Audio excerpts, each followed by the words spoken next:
আওয়ামী লীগ নিষিদ্ধের দাবিতে রাত থেকে প্রধান উপদেষ্টার বাসভবনের সামনে এনসিপির অবস্থান। দাবি না মানলে এক দফা ঘোষণার হুঁশিয়ারি, দেশবাসীকে রাজপথে নামার আহ্বান।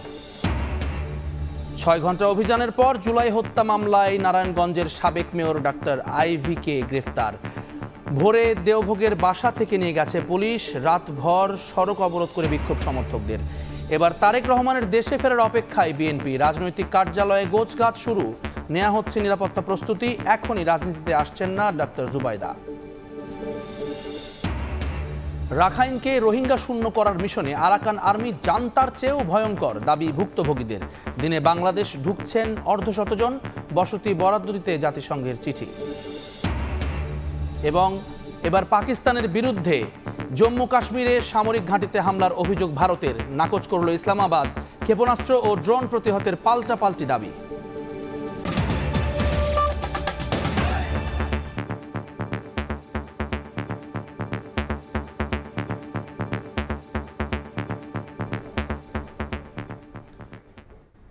ভোরের সময় সঙ্গে আছি আমি জুম্মান সাদিক জ্যাভলিন। আওয়ামী লীগকে নিষিদ্ধ করে প্রজ্ঞাপন জারির দাবিতে প্রধান উপদেষ্টার বাসভবন যমুনার সামনে অবস্থান কর্মসূচি পালন করছে জাতীয় নাগরিক পার্টি এনসিপি।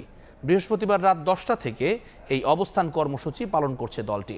নেতাকর্মীরা বলছেন, দাবি মেনে না নিলে জুলাই গণঅভ্যুত্থানে শেখ হাসিনার পদত্যাগের এক দফা দাবির মতো আরেকটি এক দফার ডাক দেয়া হবে। এদিকে স্থানীয় সরকার উপদেষ্টা আসিফ মাহমুদ সজীব ভুঁইয়া জানান, যুবলীগ ও স্বেচ্ছাসেবক লীগকে শিগগিরই নিষিদ্ধ করা হবে।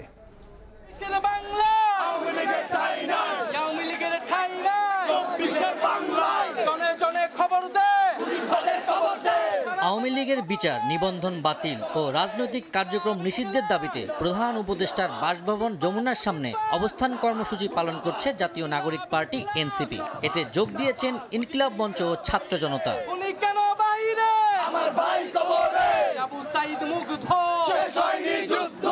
বৃহস্পতিবার রাত 10টায় রাজধানীর বিভিন্ন জায়গা থেকে দলে দলে যমুনার সামনে আসেন নেতাকর্মীরা। আওয়ামী লীগ নিষিদ্ধের দাবিতে মুহুর্মুহু স্লোগান দিতে থাকেন তারা।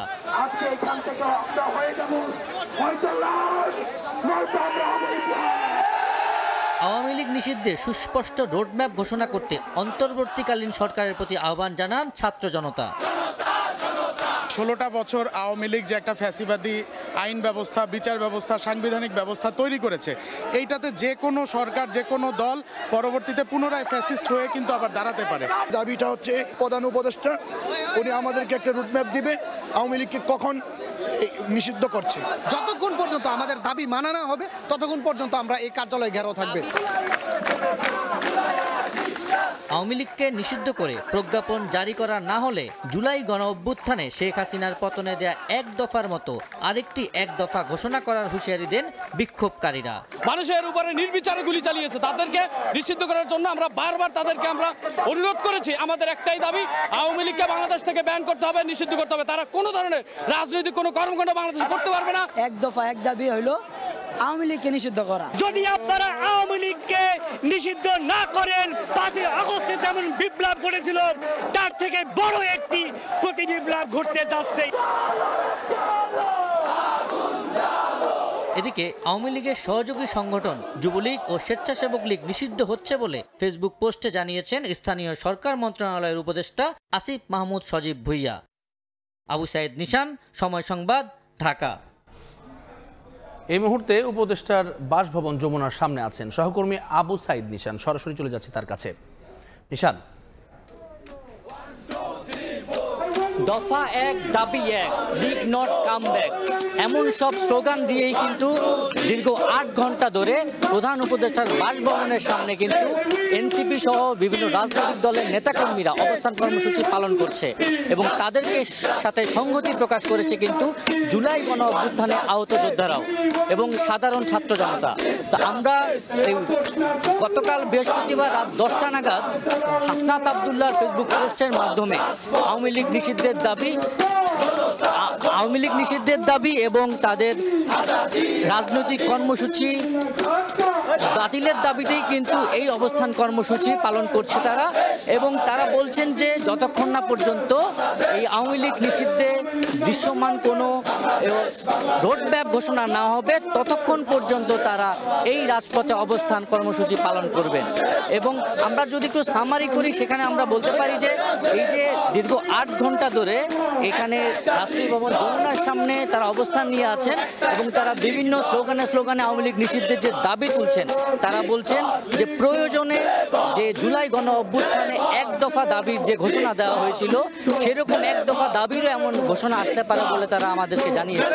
এবং আমরা যদি বলতে চাই যে এই প্রধান উপদেষ্টার বাসভবনে কিন্তু 4 স্তরের নিরাপত্তা ব্যবস্থা কিন্তু রাখা হয়েছে। প্রথমে ব্যারিকেড দিয়ে পুলিশ, র্যাব, এসপিবিএম এবং সেনাবাহিনী কিন্তু তারা শক্ত অবস্থান নিয়ে আছে এবং এই 4 স্তরের নিরাপত্তা ব্যবস্থা ব্যারিকেডের এই পাশটাই কিন্তু এই যে সাধারণ ছাত্র জনতা, জুলাই গণ অভ্যুত্থানে আহত যোদ্ধারা এবং পাশাপাশি এনসিপি, ইনকিলাব মঞ্চ সহ বিভিন্ন রাজনৈতিক দলের নেতাকর্মীরা কিন্তু এই জুলাই গণ অভ্যুত্থানে যে আওয়ামী লীগের যে গণহত্যাকারী সেই দলকে নিষিদ্ধের দাবিতে কিন্তু তারা এখনো স্লোগান দিয়ে যাচ্ছেন এবং তারা বলছেন যে এই যে আওয়ামী লীগের নিষিদ্ধ, তাদের নিবন্ধন বাতিল এবং তাদের যে বিচারের দাবি সেটি আর কোনো ছলচাতুরি বা কালক্ষেপণ না করে দ্রুত সময়ের মধ্যে সেটি বাস্তবায়ন করতে হবে। এবং তারা বলছেন আমরা কিন্তু ইনকিলাব মঞ্চ এবং এনসিপির নেতারা কিন্তু আমাদেরকে এও জানিয়েছেন যে জুলাই বিপ্লব মঞ্চ নামে একটি মঞ্চ তৈরি করা হচ্ছে, যেই মঞ্চ থেকেই আওয়ামী লীগ নিষিদ্ধের ঘোষণা নিয়ে তারা রাজপথ ছাড়বে বলে অভিমত প্রকাশ করেছে। যতক্ষণ না পর্যন্ত এই আওয়ামী লীগ নিষিদ্ধের ঘোষণাটি আসবে না এবং আর কোনো আশ্বাস নয়, এইবার তারা যাচ্ছেন সুস্পষ্ট রোডম্যাপ, যেই রোডম্যাপকে কেন্দ্র করেই তারা আওয়ামী লীগ নিষিদ্ধের ঘোষণা দিচ্ছে এবং এই ঘোষণা যেই রোডম্যাপ ঘোষণা হওয়ার পরেই কিন্তু তারা এই রাজপথ ছাড়বেন বলে আমাদেরকে জানিয়েছেন।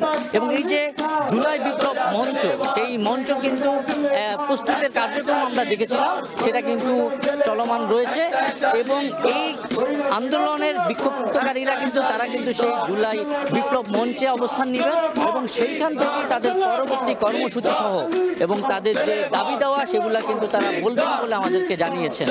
এবং এই যে দীর্ঘ 8 ঘন্টা ধরে তাদের যে চলমান আন্দোলন, সেই আন্দোলনটা কিন্তু আরও অনেক দীর্ঘ সময় ধরে চলমান থাকবে বলে তারা আমাদেরকে জানিয়েছেন এবং তারা বলেছেন যে অন্তর্বর্তী সরকারের উপদেষ্টা এবং প্রধান উপদেষ্টার জায়গা থেকে যদি সুস্পষ্ট কোনো রোডম্যাপ না আসে, সেই রোডম্যাপ না আসা পর্যন্ত কিন্তু তারা রাজপথে অবস্থান নেবে।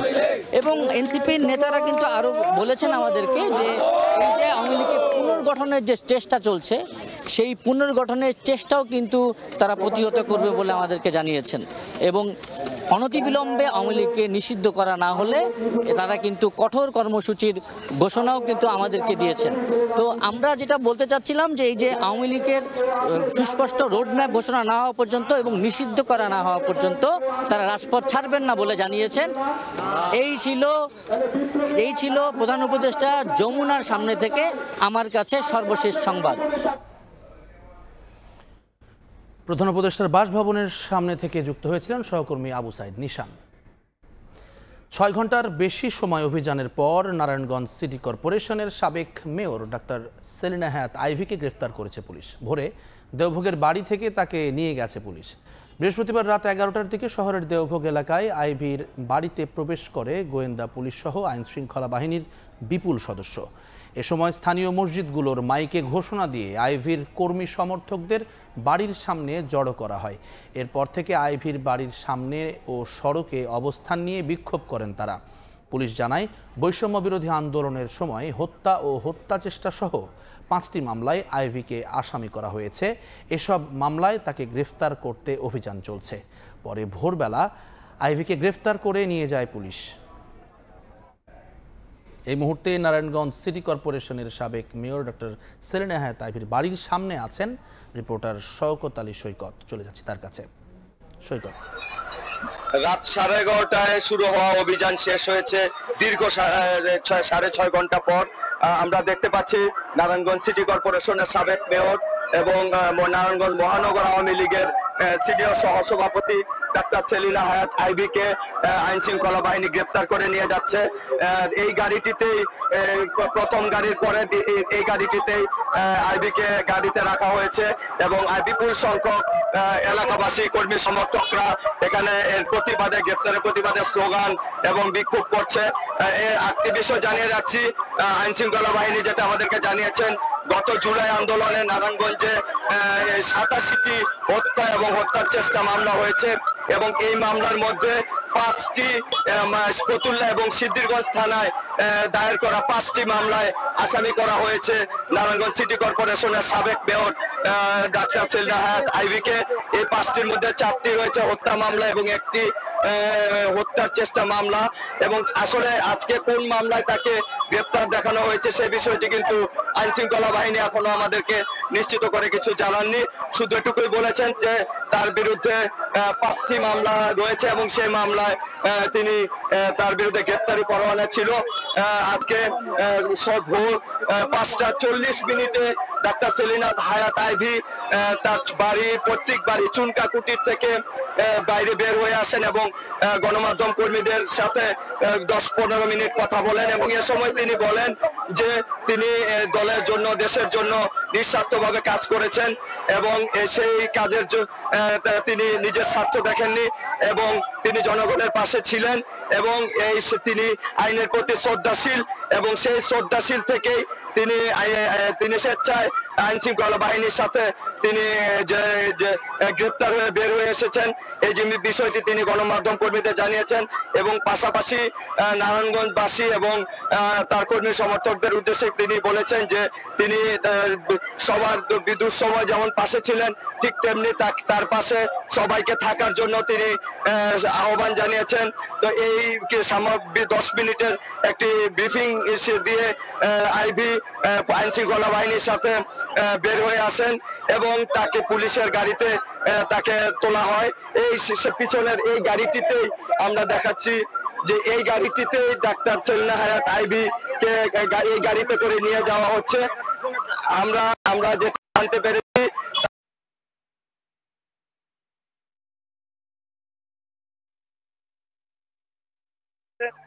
জেলা পুলিশের ঊর্ধ্বতন কর্মকর্তারা এই বিষয়টি আমাদেরকে দুপুরের দিকে তাকে আদালতে হাজির করার একটা কথা রয়েছে।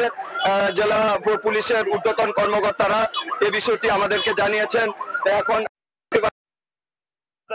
কঠোর নিরাপত্তার মধ্যে নিয়ে যাচ্ছে এবং এখানে শত শত এলাকার বাসী এবং কর্মী সমর্থকরা স্লোগান দিচ্ছে, এই গাড়ির পিছনে পিছনে আসছে।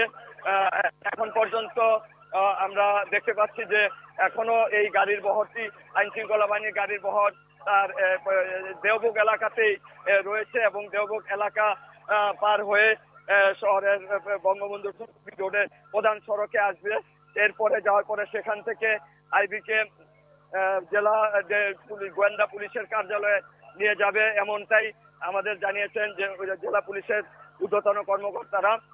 সবশেষ আমরা যেটা জানতে পেরেছি আইভির কে নারায়ণগঞ্জ সিটি কর্পোরেশন মেয়র এবং নারায়ণগঞ্জ মহানগর আওয়ামী লীগের সিনিয়র সহ সভাপতি ডাক্তার সেলিনা হায়াত আইভির বিরুদ্ধে জুলাই আগস্টের গণ অভ্যুত্থানে ফতুল্লা এবং সিদ্ধিরগঞ্জ থানায় দায়ের করা 5টি মামলা রয়েছে এবং 5টি মামলার মধ্যে 4টি হত্যা মামলা এবং 1টি হত্যা চেষ্টা মামলা। এই 5টি মামলায় তাকে আসামি হিসেবে করা হয়েছে ডাক্তার সেলিনা হায়াত আইভিকে। আমরা দেখতে পাচ্ছি আইন শৃঙ্খলা বাহিনী দীর্ঘ প্রায় 6.5 ঘন্টার অভিযানের সমাপ্তি ঘটতে চলছে। রাত 11:30 থেকে আইন শৃঙ্খলা বাহিনী দেওবুগ এলাকায় আইভির প্রত্যেক বাড়িতে অবস্থান নেয় এবং সেখান থেকে তাকে গ্রেপ্তারের প্রক্রিয়া কিন্তু চলছিল। তো এখন পর্যন্ত আমরা দেখতে পাচ্ছি যে আইন শৃঙ্খলা বাহিনীর সদস্যরা সেলিনা হায়াত আইভিকে গ্রেপ্তার করে নিয়ে যাচ্ছে। তারা এখন তাকে জেলা ডিবি পুলিশের কার্যালয়ে নিয়ে যাবে এবং সেখান থেকে দুপুরের দিকে তাকে আদালতে হাজির করা হবে, এমনটাই আমাদেরকে জানিয়েছেন জেলা পুলিশের ঊর্ধ্বতন কর্মকর্তারা। আমরা দেখতে পাচ্ছি দেওবুগ এলাকার শেষ প্রান্তে এবং শহরের মূল সড়কের খুব কাছাকাছি আমরা চলে এসেছি। আইন শৃঙ্খলা বাহিনীর আইবিতে নিয়ে যাচ্ছে গাড়িতে করে, এবং গাড়ির আইন শৃঙ্খলা বাহিনীর বিরাট একটি বহর কিন্তু এই অভিযানে রয়েছে, এবং সেই অভিযানের প্রায় দীর্ঘ 6.5 ঘন্টার অবসান ঘটতে যাচ্ছে। আইবিকে নিয়ে যাচ্ছে এখন তার সেই আইবিকে বহন করা পুলিশের গাড়ির পেছনে পেছনে কিন্তু এলাকার শত শত মানুষ, নারী, পুরুষ এবং দলীয় কর্মী সমর্থকরা তার পিছনে পিছনে যাচ্ছে। তো এই ছিল নারায়ণগঞ্জ সিটি কর্পোরেশনের সাবেক মেয়র এবং নারায়ণগঞ্জ মহানগর আওয়ামী লীগের সভাপতি ডাক্তার সেলিনা হায়াৎ আইবিকে গ্রেপ্তারের সবশেষ। নারায়ণগঞ্জ থেকে যুক্ত হয়েছিলেন সহকর্মী শওকত আলী সৈকত। জুলাই আন্দোলনে হামলা মামলার আসামি সাবেক রাষ্ট্রপতি আব্দুল হামিদের দেশ ছাড়ার পেছনে অন্তর্বর্তী সরকারের সংশ্লিষ্টতার অভিযোগ তুলেছে যুব অধিকার পরিষদ। আগামী 48 ঘন্টার মধ্যে স্বরাষ্ট্র উপদেষ্টার পদত্যাগের দাবি জানিয়েছে সংগঠনটির নেতারা। অপরদিকে দিনাজপুরে সাংবাদিকদের উপদেষ্টা বলছেন, জড়িতদের গ্রেফতারে ব্যর্থ হলে দায়িত্ব থেকে সরে দাঁড়াবেন তিনি। এদিকে এই ঘটনায় ইমিগ্রেশন পুলিশের অতিরিক্ত পুলিশ সুপারকে প্রত্যাহার করা হয়েছে। বুধবার গভীর রাতে শাহজালাল আন্তর্জাতিক বিমানবন্দর দিয়ে দেশ ছাড়েন সাবেক রাষ্ট্রপতি আব্দুল হামিদ। তার বিরুদ্ধে জুলাই অভ্যুত্থানে হামলার ঘটনার মামলা আছে। এ অবস্থায় তার পালিয়ে যাওয়া নিয়ে রাজনৈতিক মহলে চলছে আলোচনা সমালোচনা।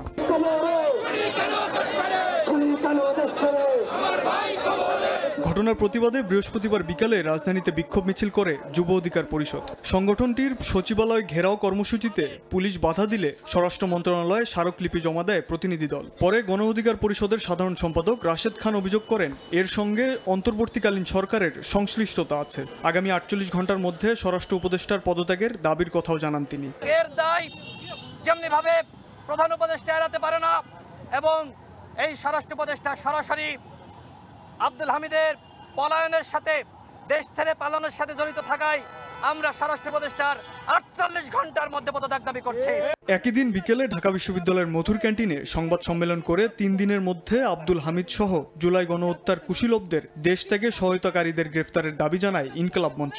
গণহত্যাকারী ফ্যাসিবাদের রাষ্ট্রপতি হামিদকে পালাতে রাষ্ট্রপতির অফিস থেকে এবং যারা সংশ্লিষ্ট ফোন দিয়েছে, ছেড়েছে, আগামী 3 দিনের মধ্যে তাদের নাম সরকারের তরফে স্পষ্ট ঘোষণা করতে হবে।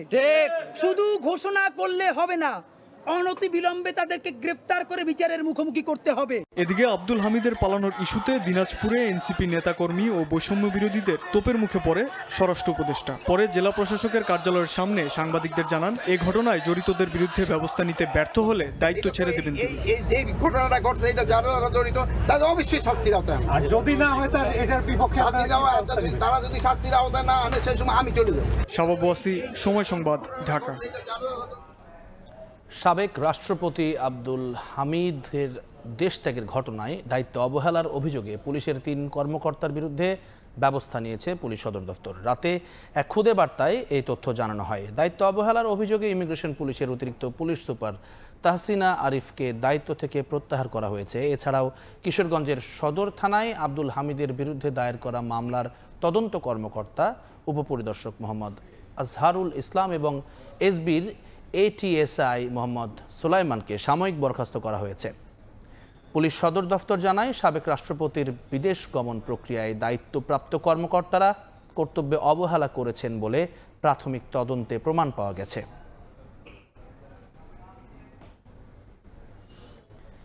বেগম খালেদা জিয়ার সঙ্গে দেশে ফিরেছেন পুত্রবধূ ডাক্তার জুবাইদা রহমান। বিএনপি নেতাকর্মীদের মাঝে বইছে উৎসবের আমেজ। এবার তারেক রহমানের দেশে ফেরার অপেক্ষা। দলটির স্থায়ী কমিটির সদস্যরা বলছেন, এরই মধ্যে ভারপ্রাপ্ত চেয়ারম্যানের রাজনৈতিক কার্যালয় গোছানো ও নিরাপত্তা প্রস্তুতি নেওয়া শুরু হয়েছে। গণতান্ত্রিক উত্তরণে জিয়া পরিবার বড় ভূমিকা রাখবে বলে আশা তাদের। হাসান ওয়ালির প্রতিবেদন।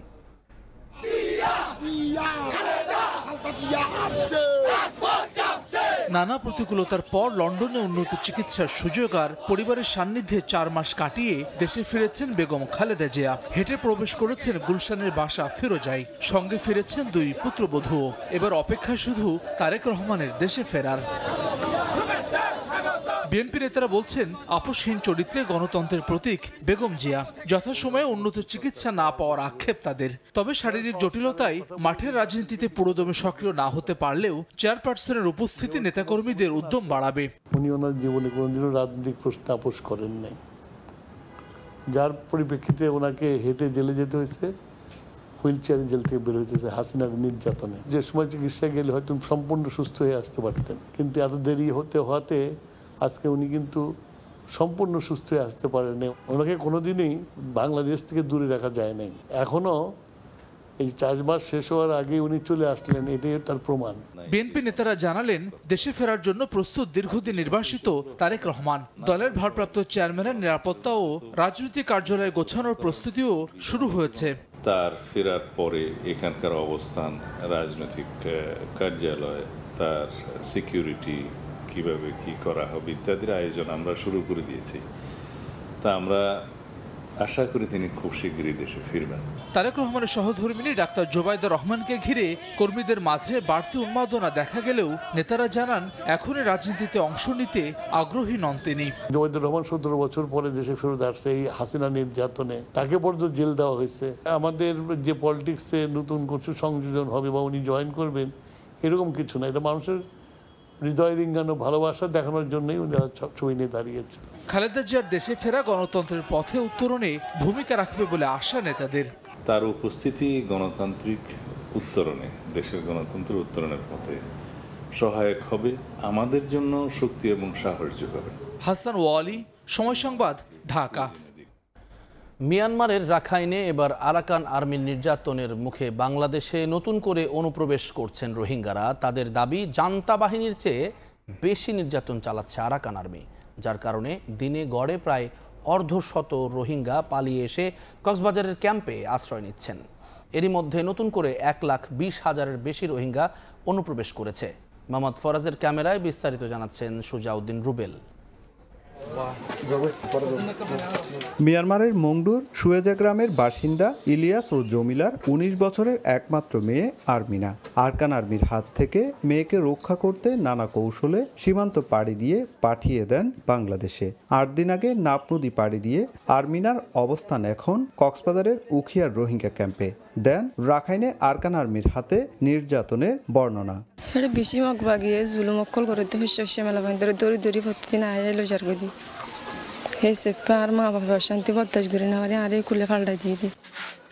আরমিনার মতো মিয়ানমারের মংডু কিংবা বুচিডং থেকে অনেক রোহিঙ্গা পালিয়ে এসে আশ্রয় নিয়েছে কক্সবাজারের উখিয়া ও টেকনাফের ক্যাম্পগুলোতে। কেউ এসেছেন 1 মাস আগে, আবার কেউ এসেছেন 1 সপ্তাহ কিংবা 10 দিন আগে। তাদের মধ্যে 2 জন শাহাদাতুল্লাহ ও জয়নাল। তারা জানান আরাকান আর্মি দখলে নেয়ার পর রাখাইনের গ্রামগুলোতে আগের চেয়ে বেড়েছে রোহিঙ্গা নিধন।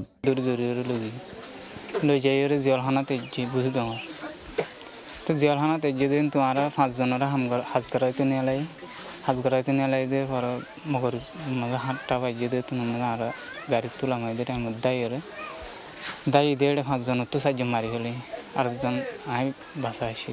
মানুষ জিন সকল লাগে ধরে ধরে দাস লেজার দিন খবর না হওয়ান করিবার ন মা বাবা খবর না হওয়ার ন যে তারা লাগিয়ে তারা মা বাবার খবর না হওয়ার লাগিয়ে। অনুপ্রবেশ করা আরো কয়েকজন রোহিঙ্গা জানালেন রোহিঙ্গা তরুণ তরুণীদের জিম্মি করছে আরাকান আর্মি, পুড়িয়ে দিচ্ছে বসতি আর অভিযানের নামে ধরে নিয়ে ব্যবহার করছে তাদের নানা কাজে। জোয়ান ফঞ্জিন আছেন আর মিলিটারির মাঝে আরাকান আর্মির মাঝে কি করা পড়ব গলা পড়বে বলা জরুরি যে গলা মন তো লইজা দিয়ান দেখা যায় হিয়াম ফোনা যায় খড়ে নিয়ে দেন আর খবর নেই এসুরত। আর যে জোয়ান মাইয়া বেন আছে ইনরে আছে কিভাবে করি আছে নির্যাতন করে হইতে আছে ইয়া তোকে খৈবাল্লা পর্যন্ত আন্দাজে জু নাই। এ পর্যন্ত আর হাসে 300-400 ফ্যামিলি পর্যন্ত আসছিল। এর দূরের মধ্যে 115 ফ্যামিলি পর্যন্ত আত্ম আসিল লেস্টি করে আর ডাটার মাঝে। রোহিঙ্গা কমিউনিটির নেতারা বলছেন মিয়ানমারের জান্তা বাহিনীর পর এবার আরাকান আর্মিও রাখাইনকে রোহিঙ্গা শূন্য করার মিশনে নেমেছে। তারা আরাকানরে এন্টি রোহিঙ্গা এন্টি মুসলিম ল্যান্ড কান বানাইবলা সাথ দে গতু খেতি যাইতো নদী 2000 ট্যাক্স হলো বাজারত যাইতে নদী 5,000 টাকা ট্যাক্স হলো এপারতে এপার যাইলে 10,000 টাকা ট্যাক্স হলো। এদিকে নতুন করে অনুপ্রবেশ করা রোহিঙ্গাদের ক্যাম্পে বসবাসের জন্য বসতি বরাদ্দ দিতে বাংলাদেশকে চিঠি দিয়েছে জাতিসংঘের শরণার্থী বিষয়ক হাই কমিশন, এমনটা জানিয়েছেন ত্রাণ ও প্রত্যাবাসন কমিশনার। তো আমরা ওদেরকে বলেছি যে তোমরাও দেখতে পাচ্ছ যে আমাদের তো জায়গা নেই, এখন এই মুহূর্তে কি করণীয়। তখন তারা বলেছে আপাতত যে কমিউনাল সেন্টার যেগুলো আছে, চাইল্ড ফ্রেন্ডলি স্পেস, এই ধরনের জায়গাগুলোকে সংস্কার করে এইসব জায়গাগুলোতে থাকার ব্যবস্থা করা যায় কিনা। তো এইসব জায়গাগুলো আমরা সেরকম একটি সম্মতি দিয়েছি, এগুলো তোমরা যেখানে যেখানে পারো সেখানে করো। সরকারের হিসেবে দেশে 13 লাখের বেশি রোহিঙ্গা বসবাস করছে। তাদের বেশিরভাগই 2017 সালে মিয়ানমারে সহিংসতার সময় পালিয়ে আসে। এরই মধ্যে নতুন করে আরও 1,20,000 রোহিঙ্গা রাখাইন থেকে পালিয়ে বাংলাদেশে আশ্রয় নিয়েছে।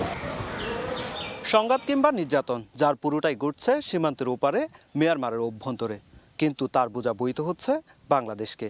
যেখানে প্রত্যাবাসনের কথা বলা হচ্ছে সেখানে প্রতিদিনই নতুন করে ঢুকছে রোহিঙ্গারা, যার কারণে সংকট আরও বাড়ছে বলে মনে করছেন সংশ্লিষ্টরা।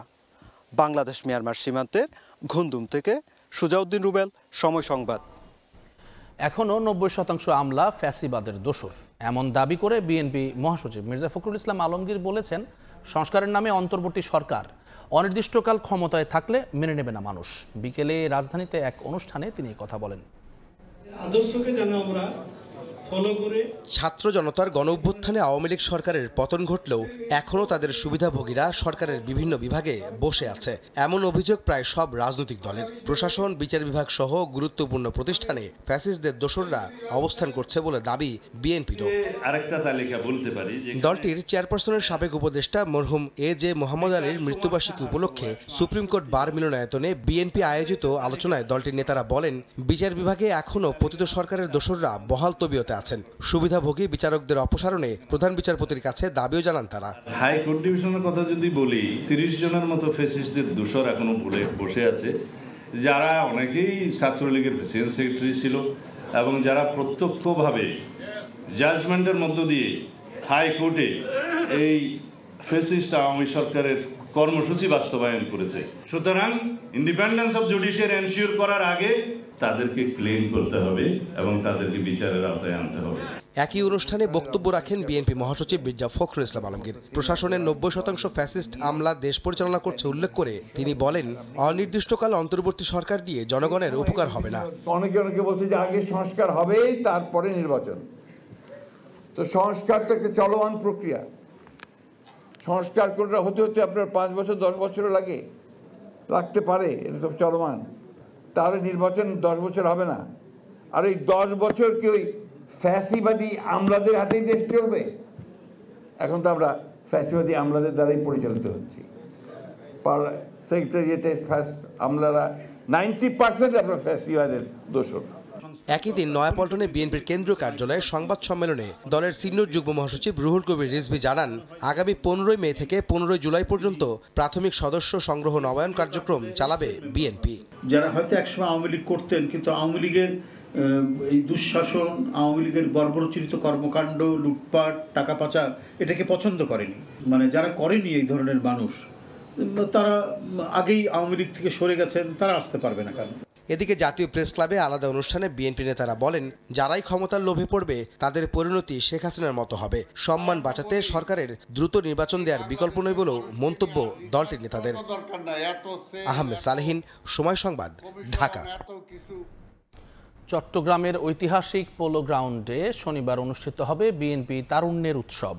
এতে চট্টগ্রাম বিভাগের 11 জেলা থেকে 5 লাখ তরুণের সমাগম ঘটানোর প্রস্তুতি নিয়েছে দলটি। তরুণদের রাজনৈতিক অধিকার প্রতিষ্ঠার সঙ্গে সঙ্গে রাষ্ট্র পরিচালনায় তাদের ভাবনা যুক্ত করতে আয়োজন বলে জানান নেতারা। বিস্তারিত ফেরদৌস লিপির রিপোর্টে। বিগত 15 বছরের বেশি সময় ধরে রাজপথ থেকে দলীয় কার্যালয়, জনগণের অধিকার আদায় কিংবা গণতন্ত্রের জন্য লড়াই, সব জায়গায় চট্টগ্রাম বিএনপির যুবদল, স্বেচ্ছাসেবক দল, ছাত্রদল সহ বিএনপিকে রক্তাক্ত ও বাধার মুখে পড়তে হয়েছে। হামলা থেকে রক্ষা পায়নি দলীয় কার্যালয়, নাসিমন ভবনও। শুভেচ্ছা জানাচ্ছি এই তরুণদের রাজনৈতিক অধিকার প্রতিষ্ঠায় এবার চট্টগ্রাম থেকে তারুণ্যের উৎসব আয়োজন করতে যাচ্ছে বিএনপির 3 সহযোগী সংগঠন যুবদল, স্বেচ্ছাসেবক দল, ছাত্রদল। বৃহস্পতিবার দুপুরে নগর বিএনপির কার্যালয়ে সংবাদ সম্মেলনে এই তথ্য জানানো হয়। কর্মসূচির প্রতিটি আয়োজনে গুরুত্ব পাবে বিষয়ভিত্তিক পলিসি ডায়ালগ, যার মাঝে রয়েছে কর্মসংস্থান, শিক্ষা, স্বাস্থ্য, কৃষি, পরিবেশ, প্রযুক্তি ও রাজনৈতিক অধিকার সহ নানা বিষয়ে তরুণদের ভাবনা। 2 দিনের কর্মসূচির প্রথম দিন শুক্রবার অনুষ্ঠিত হবে কর্মসংস্থান ও বহুমাত্রিক শিল্পায়ন নিয়ে তারুণ্যের ভাবনা শীর্ষক কর্মশালা। অতিথি হিসাবে থাকবেন বিএনপি স্থায়ী কমিটির সদস্য আমির খসরু মাহমুদ চৌধুরী সহ দেশের নামকরা বিশ্ববিদ্যালয়ের শিক্ষক ও বিশিষ্টজনরা। পরদিন শনিবার নগরের ঐতিহাসিক পোলো গ্রাউন্ড মাঠে তারুণ্যের উৎসব তথা তরুণদের মহাসমাবেশ অনুষ্ঠিত হবে। এতে চট্টগ্রাম বিভাগের 11 জেলা থেকে 5 লাখ তরুণ অংশ নেবে। সমাবেশে প্রধান অতিথি হিসাবে থাকবেন দলের মহাসচিব মির্জা ফখরুল ইসলাম আলমগীর। এখন সময় এসেছে, যেহেতু পরিবর্তিত পরিস্থিতি, সেখানে তরুণরা দেশ গঠনে তারা কি ধরনের ভূমিকা রাখতে পারবে বা আমাদের দল আসলে তরুণদের জন্য কি চিন্তা ভাবনা করছে, একটি পারস্পরিক আলাপ আলোচনা হবে। সমস্ত নাগরিক অধিকার থেকে তরুণরা বঞ্চিত ছিল। এই তাদের সমস্ত দাবিকে এবং তাদের চিন্তাকে, তাদের ভাবনাকে আমরা সম্মিলিত করে রাষ্ট্রের কাছে এই দাবিটা পৌঁছে দেব।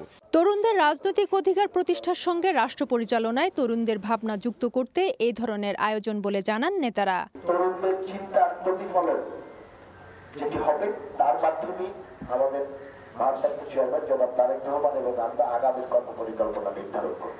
চট্টগ্রামের পর দেশে আরও 3টি বিভাগীয় পর্যায়ে ধারাবাহিকভাবে বিএনপির এই তারুণ্যের উৎসব অনুষ্ঠিত হবে। ফেরদৌস লিপি, সময় সংবাদ, চট্টগ্রাম।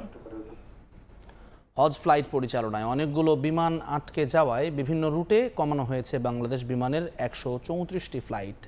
এতে যাত্রী বিড়ম্বনার পাশাপাশি বাধাগ্রস্ত হচ্ছে বিভিন্ন দেশে সবজি রফতানি। ক্রয়াদেশ পূরণ করতে না পারায় বাজার হারানোর শঙ্কায় ব্যবসায়ীরা। বিদেশি এয়ারলাইন্স ব্যবহারে ভাড়া পরিশোধে চাপ বাড়বে ডলারের উপর। এ অবস্থায় ক্ষতি নিরসনে ডেডিকেটেড কার্গো বিমান প্রয়োজন বলে মনে করছেন সাপ্লাই চেইন বিশেষজ্ঞরা। কাজল আব্দুল্লাহ রিপোর্ট।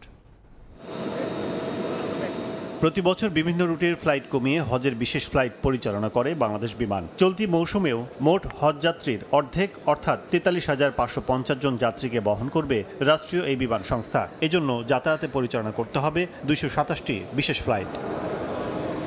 হজের মহাকর্মযোগ্য বাস্তবায়নে 3 মাসে বিশ্বের বিভিন্ন রুটের 134টি নিয়মিত ফ্লাইট কাটছাঁট করতে হয়েছে বাংলাদেশ বিমানকে। এর প্রভাব পড়ছে কুয়েত, ম্যানচেস্টার, দুবাই, দোহা সহ 10টি রুটে। কোনো কোনো রুটে ফ্লাইট বন্ধ, কমিয়ে অর্ধেক, কোনো রুটে দাঁড়িয়েছে 4 ভাগের 1 ভাগে। এতে নিয়মিত যাত্রীরা অন্য এয়ারলাইন্সে গন্তব্যে যেতে পারলেও সংকটে পড়েছে প্যারিশেবল আইটেম বা পচনশীল পণ্য তথা সবজি রপ্তানি কার্যক্রম। ব্যবসায়ীরা জানান, ফ্লাইট কমে যাওয়ায় ক্রেতা চাহিদা পূরণে বাজার চলে যাচ্ছে ভারতের হাতে, আটকে যাচ্ছে বিক্রি করা পণ্যের দামও। আমার যে কাস্টমার সপ্তাহে 4 দিন যে বাংলাদেশ থেকে সবজি ওখানে নিত, কিন্তু এই কাস্টমার কি আমার ফ্লাইট নাই দেখে সে বসে থাকবে আমার জন্য?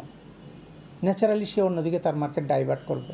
এখন আমাদের পুরো মার্কেটটা কিন্তু ক্যালকাটায় চলে গেছে। লাভজনকভাবে পরিচালনার সুযোগ থাকায় পণ্য পরিবহনে কার্গো ফ্লাইট চালুর পরামর্শ সাপ্লাই চেইন বিশেষজ্ঞদের। যদিও ভিন্নমত জানিয়ে সংকট সমাধানে যাত্রীবাহী ক্যারিয়ারকেই গুরুত্ব দিচ্ছেন বিমান সংশ্লিষ্টরা। ওভারকাম করার জন্য আসলে আমাদের একটা স্থায়ী সমাধান দরকার এবং সেই ক্ষেত্রে আসলে এটাকে এই স্ট্র্যাটেজিটা সেট করতে হবে আমাদের রাষ্ট্রকে।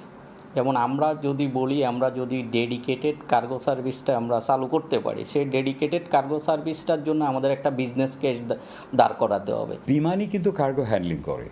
বিমানের লোকেরা জানে যে কার্গো কোত্থেকে আসছে, কোথায় যাচ্ছে, কিন্তু শুধু ওয়েট কার্গো ক্যারি করার জন্য ডেডিকেটেড এয়ারক্রাফট দিয়ে কতটুকুন ফিজিবল হবে এ সম্বন্ধে আমার সন্দেহ আছে। এদিকে সংকট কিছুটা কাটাতে একাধিক টেন্ডার দিয়ে পুরনো উড়োজাহাজও মিলছে না বলে জানিয়েছে বাংলাদেশ বিমান। আমরা অনেক চেষ্টা করেছি লিজ নেওয়ার জন্য, এখন পাইনি, কাজগুলো আমাদের চলমান আসছে। আমাদের কিন্তু চেষ্টার কোনো কমতি নাই। চলতি মাসের শেষে শুরু হবে ফল রফতানি। এতে সংকট আরও কয়েক গুণ বাড়ার আশঙ্কা ব্যবসায়ীদের। কাজল আব্দুল্লাহ, সময় সংবাদ, ঢাকা। জায়গা সড়কের কিন্তু ভাড়া দিয়েছে স্থানীয় প্রশাসন। শুধু জায়গায় নয়, ভাড়া হয়ে গেছে ফুটপাত থেকে মহাসড়কও। এমন চিত্র গাজীপুরে। সড়কের জায়গা ইজারা দিতে আনুষ্ঠানিকভাবে সড়ক বিভাগ থেকে চিঠি দিলেও তা তোয়াক্কা না করে দেয়া হয়েছে ইজারা। এদিকে সড়ক দখল করে গড়ে ওঠা দোকানগুলো থেকে ইজারা আদায় নিয়ে প্রায়ই ঘটছে সংঘর্ষ। এই পরিস্থিতি উত্তরণে আরও দায়িত্বশীল হওয়ার পরামর্শ নাগরিক সমাজের। মেহেদি হাসানের রিপোর্ট, ছবি তুলেছেন জুনায়েদ রুবেল। মহাসড়ক ও ফুটপাত থেকে ইজারা আদায় নিয়েই এই সংঘর্ষ। গত এপ্রিলে গাজীপুরের মাওনা চৌরাস্তা এলাকায় ইজারাদার ও হকারদের মধ্যে এই সংঘর্ষ হয়। ইজারা আদায় নিয়ে এই দ্বন্দ্ব দীর্ঘদিনের, তবে জুলাইয়ে ছাত্র জনতার আন্দোলনে পট পরিবর্তনের পর তা যেন নতুন রূপে ফিরেছে। ফলাফল জনদুর্ভোগ বাড়ানোর পাশাপাশি যার প্রভাব পড়েছে স্থানীয় রাজনীতিতেও। ডেইলি 100 টাকা করে আসি নিয়ে যায়, বেচাকেনা হোক আর না হোক। কাজল ফকির আছে আর হলো সেলিম, ওরা দুজনেই বিএনপির সাথে জড়িত আর কি, বিএনপি রাজনীতি করেন। এখনো আওয়ামী লীগের দোসররা বা ইয়ারা যারা এখনো ইজারা নিচ্ছে বা বিভিন্ন একটি রাজনৈতিক দল এখন সবকিছুই দেখবেন যে তারা আগে আছে, সবকিছুই তারা পাইতে চায়। তারা নানানভাবে ইজারা নিচ্ছে বা করছে, কিন্তু দোষটা কিন্তু বিএনপির উপর চাপায়। দেশের আইনে সড়ক এবং ফুটপাতের দোকানগুলো থেকে অর্থ আদায়কে চাঁদাবাজি বলা হলেও গাজীপুরে সেটি বৈধ।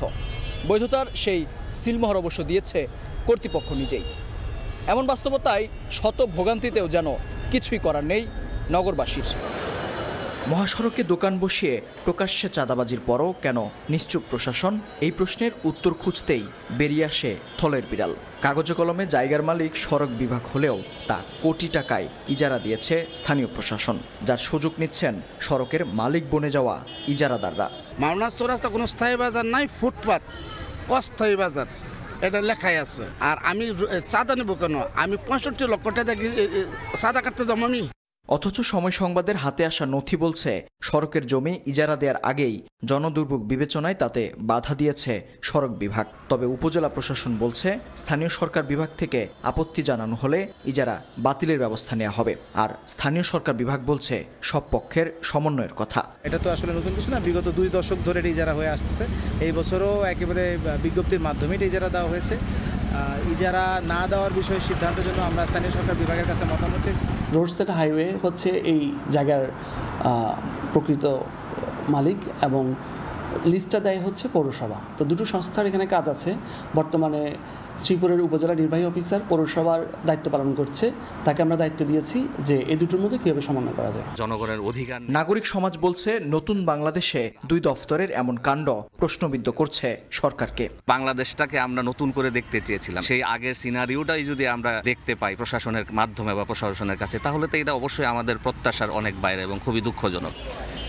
গুরুত্বপূর্ণ 2 দফতরের এমন কাণ্ডে দোটানায় পড়েছে আইন শৃঙ্খলা বাহিনীও। ক্যামেরায় কথা না বললেও পুলিশ সুপার জানান সড়ক দখলমুক্ত করতে শিগগিরই কঠোর অবস্থানে যাবে পুলিশ। মেহেদি হাসান, সময় সংবাদ, গাজীপুর।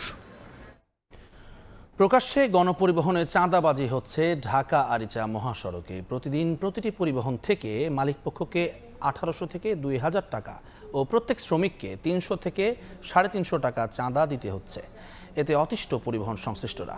আওয়ামী লীগের সরকারের আমলের চাঁদাবাজদের আত্মীয় স্বজনরাই এখন এই কাজ করছে বলে অভিযোগ ভুক্তভোগীদের। এ নিয়ে গতানুগতিক আশ্বাস পুলিশের। মোহাম্মদ ইউসুফ আলীর পাঠানো তথ্য ও রমজান আলীর ছবি নিয়ে রিপোর্ট।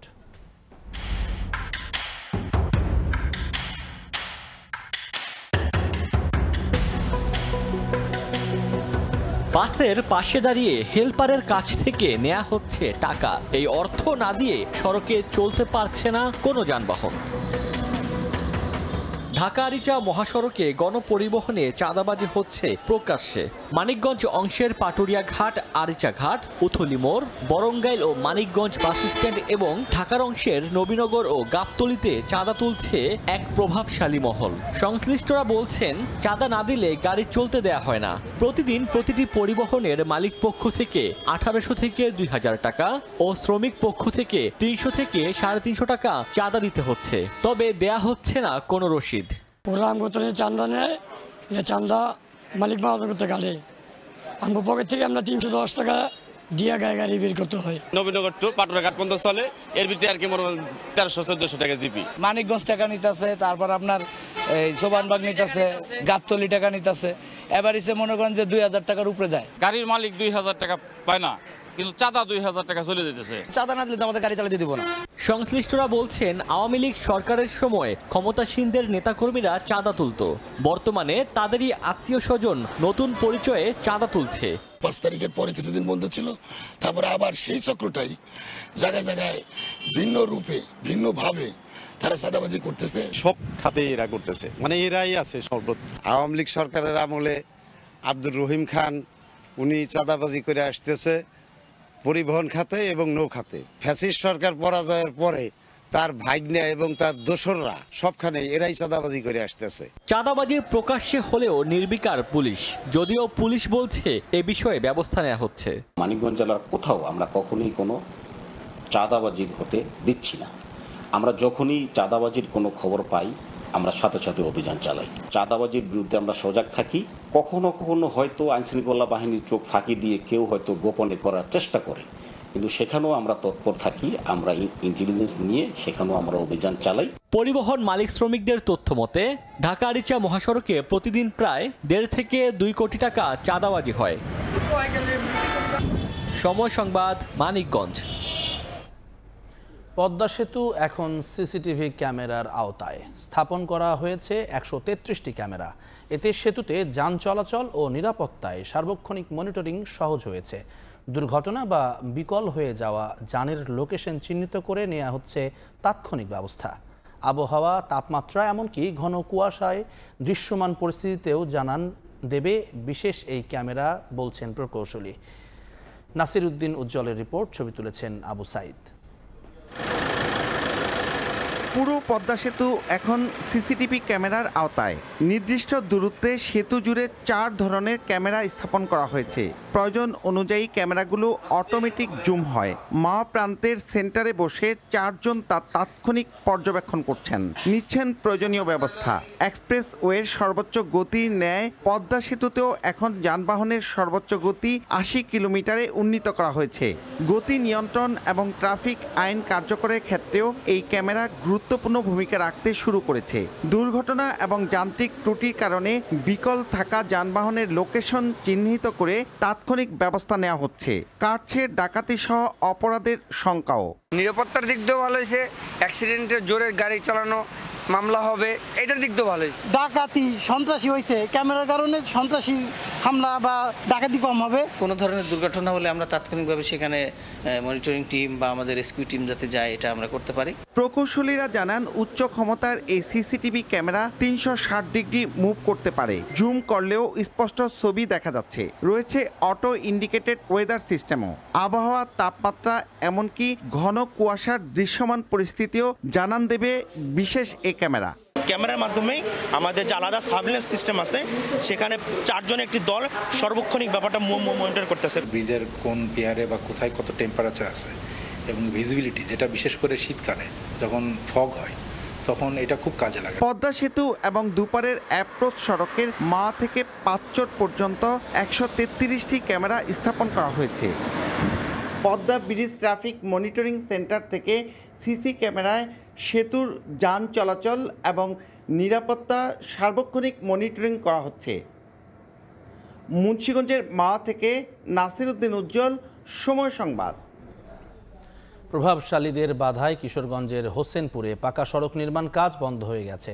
মাটি কাটার পর ঠিকাদার মাটি ভরাট করতে না পারায় চরম দুর্ভোগে এলাকাবাসী। তবে সমস্যা সমাধান করে শিগগিরই প্রকল্পের কাজ শেষ করার আশ্বাস পৌর কর্তৃপক্ষের।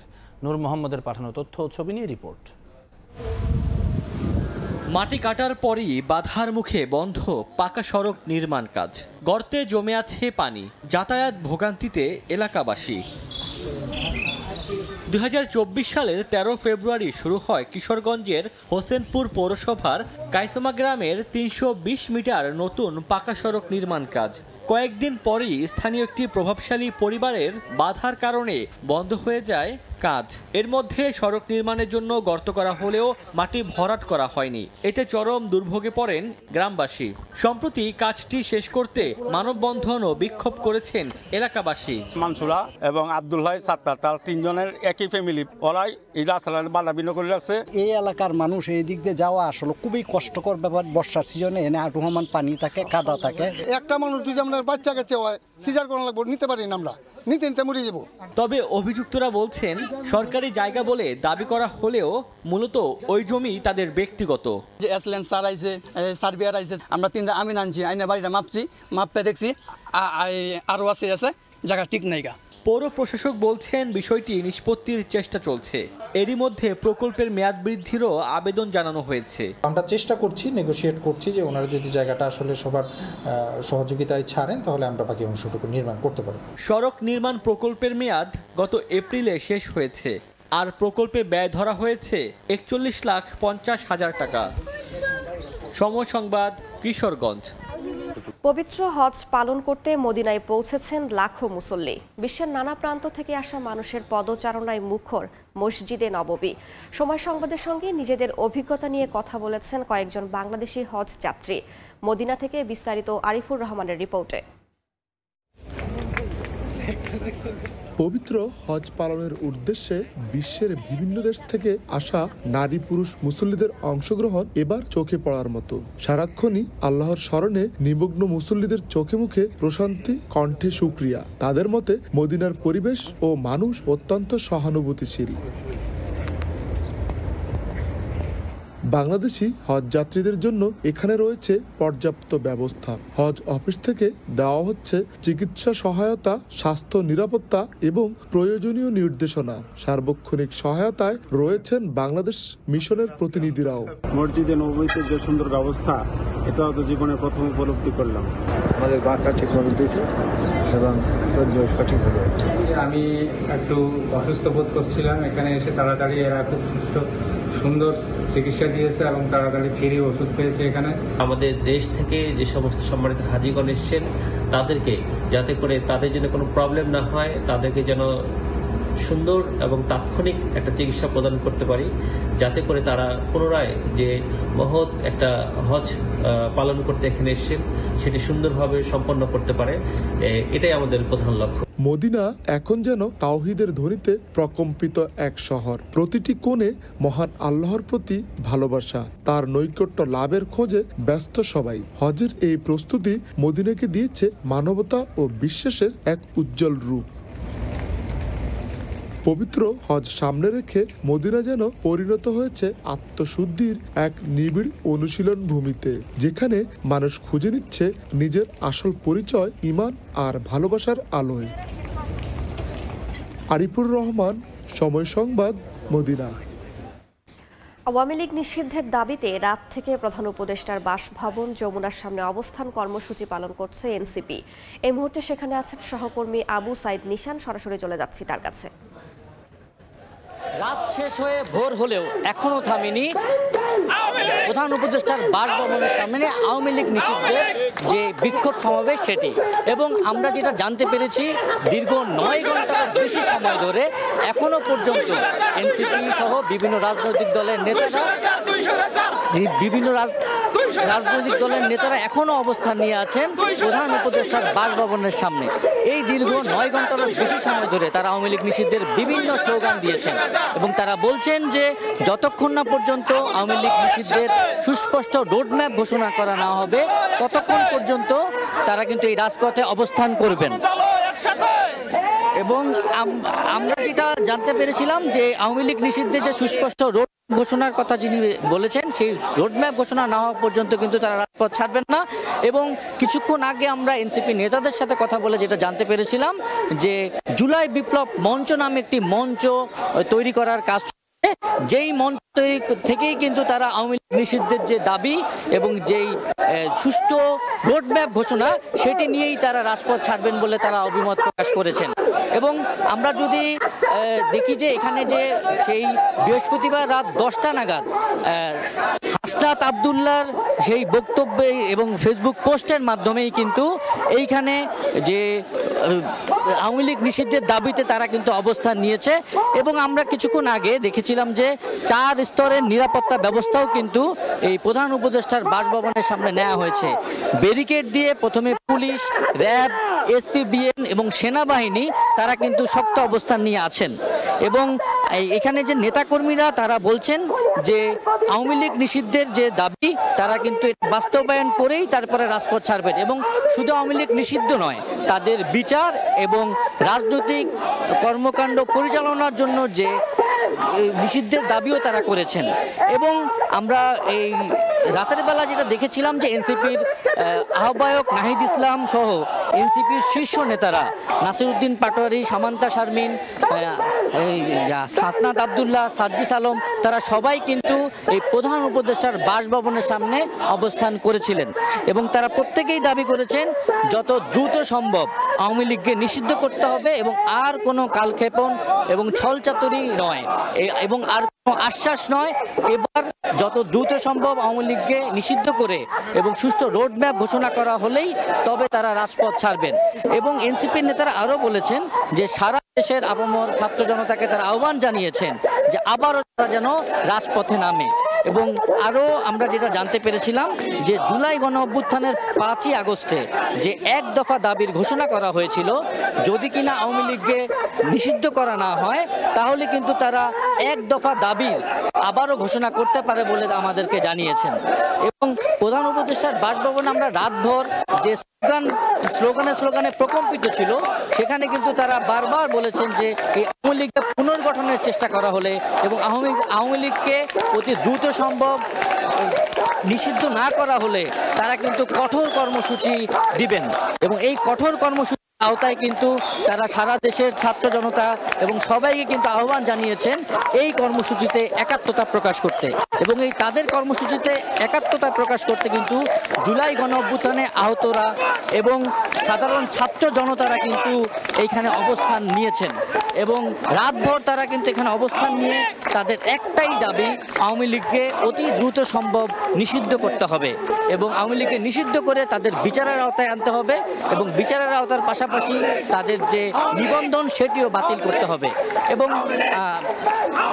স্থানীয় সরকার উপদেষ্টা আসিফ মাহমুদ সজীব ভুঁইয়া কিন্তু বলেছেন যে স্বেচ্ছাসেবক লীগ এবং যুবলীগকে অতি দ্রুত সময়ের মধ্যে নিষিদ্ধ করার কার্যক্রম চলছে।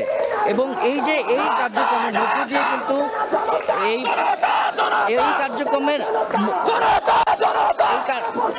এই কার্যক্রমের মধ্য দিয়ে এই আওয়ামী লীগকে নিষিদ্ধের যে দাবি সেটি কিন্তু তারা করছেন।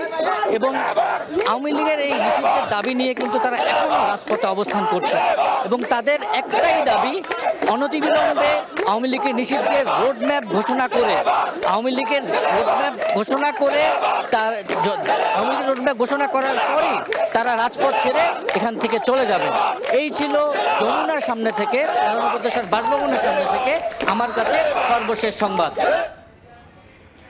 প্রধান উপদেষ্টার বাসভবন যমুনার সামনে থেকে যুক্ত হয়েছিলেন সহকর্মী আবু সাইদ নিশান। নির্ধারিত সময়ের 1 সপ্তাহ আগেই নাটোরের বাজারে এসেছে মুজাফফরপুরি জাতের লিচু। পাইকারি বাজারে প্রতি পিস লিচু 1 টাকা 50 পয়সা থেকে 2 টাকা 50 পয়সায় বিক্রি হচ্ছে। এ বিষয়ে বিস্তারিত জানাতে নাটোর শহরের স্টেশন বাজারে পাইকারি লিচুর বাজারে রয়েছেন আল মামুন, যাচ্ছি তার কাছে। তার 1 সপ্তাহ আগে থেকে নাটোরের বাজারগুলোতে লিচু সরবরাহ হয়েছে। বিশেষ করে কৃষক যারা লিচু আনছেন এবং বাগান মালিকরা যে লিচু আনছেন তারা যেটি বলছেন যে অনাবৃষ্টির পাশাপাশি যে শিলার কারণে ক্ষতিগ্রস্ত হয়েছে, এই কারণে কিন্তু লিচু রাখা সেটি সম্ভব হচ্ছে না বাগানে।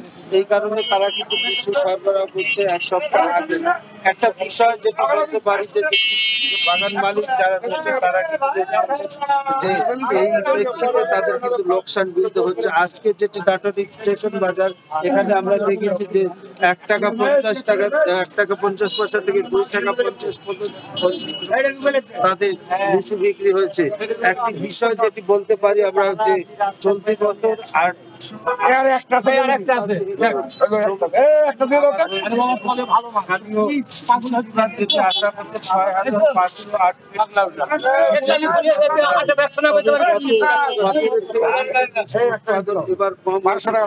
জেলার 916 হেক্টর প্রায় 8,000 মেট্রিক টন লিচু উৎপাদন হলো, সেটি কিন্তু থেকে মুজাফফর জাত, যেটি এখন আমরা বাজারে দেখছি, মুজাফফর জাত লিচুটি সরবরাহ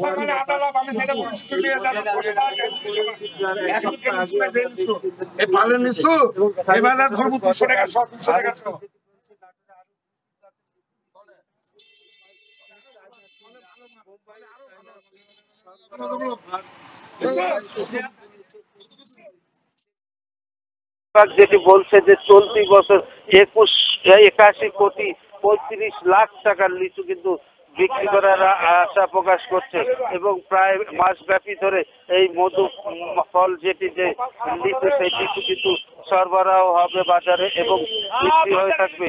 তো একটি বিষয় যেটি আমরা বলতে পারি যে বর্তমান যে দাম, সেই দামে কিন্তু কৃষকরা সন্তুষ্ট না। তারা যেটি বলছেন যে এই দামের প্রেক্ষিতে কিন্তু বিষয় যেটি আমরা বলতে পারি যে বর্তমান যে দাম, সেই দামে কিন্তু কৃষকরা সন্তুষ্ট না। তারা যেটি বলছেন যে এই দামের প্রেক্ষিতে কিন্তু তারা লাভবান হতে পারছে না, বিশেষ করে একই অনাবৃষ্টি এবং শিলার কারণে তারা ফলন ভালো পাননি। তার উপর আজকে যে বাজার, সে বাজারে তারা সন্তুষ্ট নয় এবং এর প্রেক্ষিতে তারা লোকসান গুনবে বলে যেটি কৃষকরা দাবি করছে।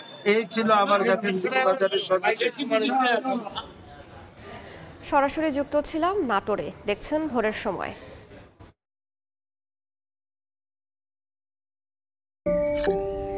একজন কি একা একা পৃথিবীর সব বড় সমস্যার সমাধান করতে পারবে?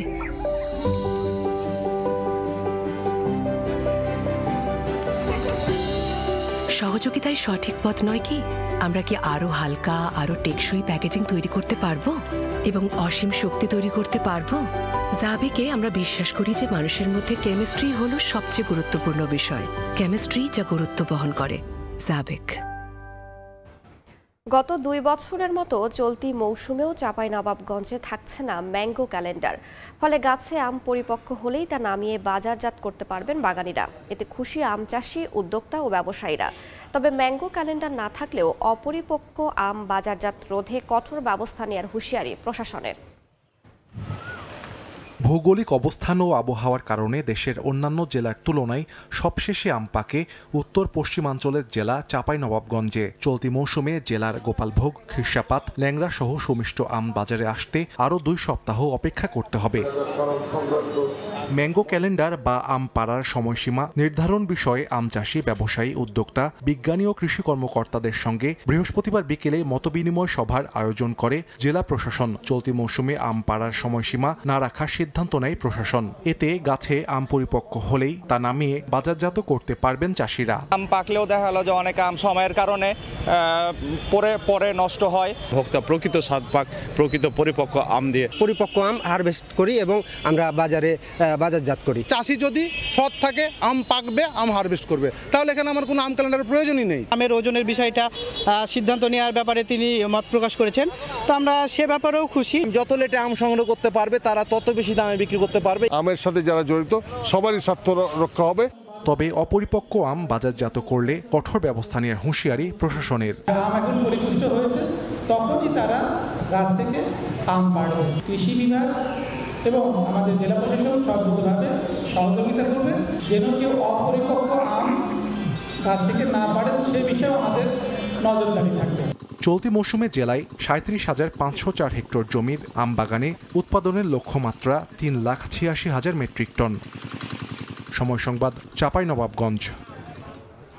টাঙ্গাইলের এক সময়ের খরস্রোতা লৌহজং নদী দখল ও দূষণে মরা খালে পরিণত হয়েছে। বর্তমানে নদীটি দেখতে মনে হবে যেন ময়লার ভাগাড়। প্রশাসনের পক্ষ থেকে অবৈধ দখল উচ্ছেদ ও খননে কিছুটা কাজ করা হলেও দৃশ্যমান কোনো কাজ ফুটে ওঠেনি। নদীটির প্রবাহ ফিরিয়ে আনার দাবি এলাকাবাসীর। কাদের তালুকদারের তথ্য ও রাশেদ খানের ছবিতে রিপোর্ট।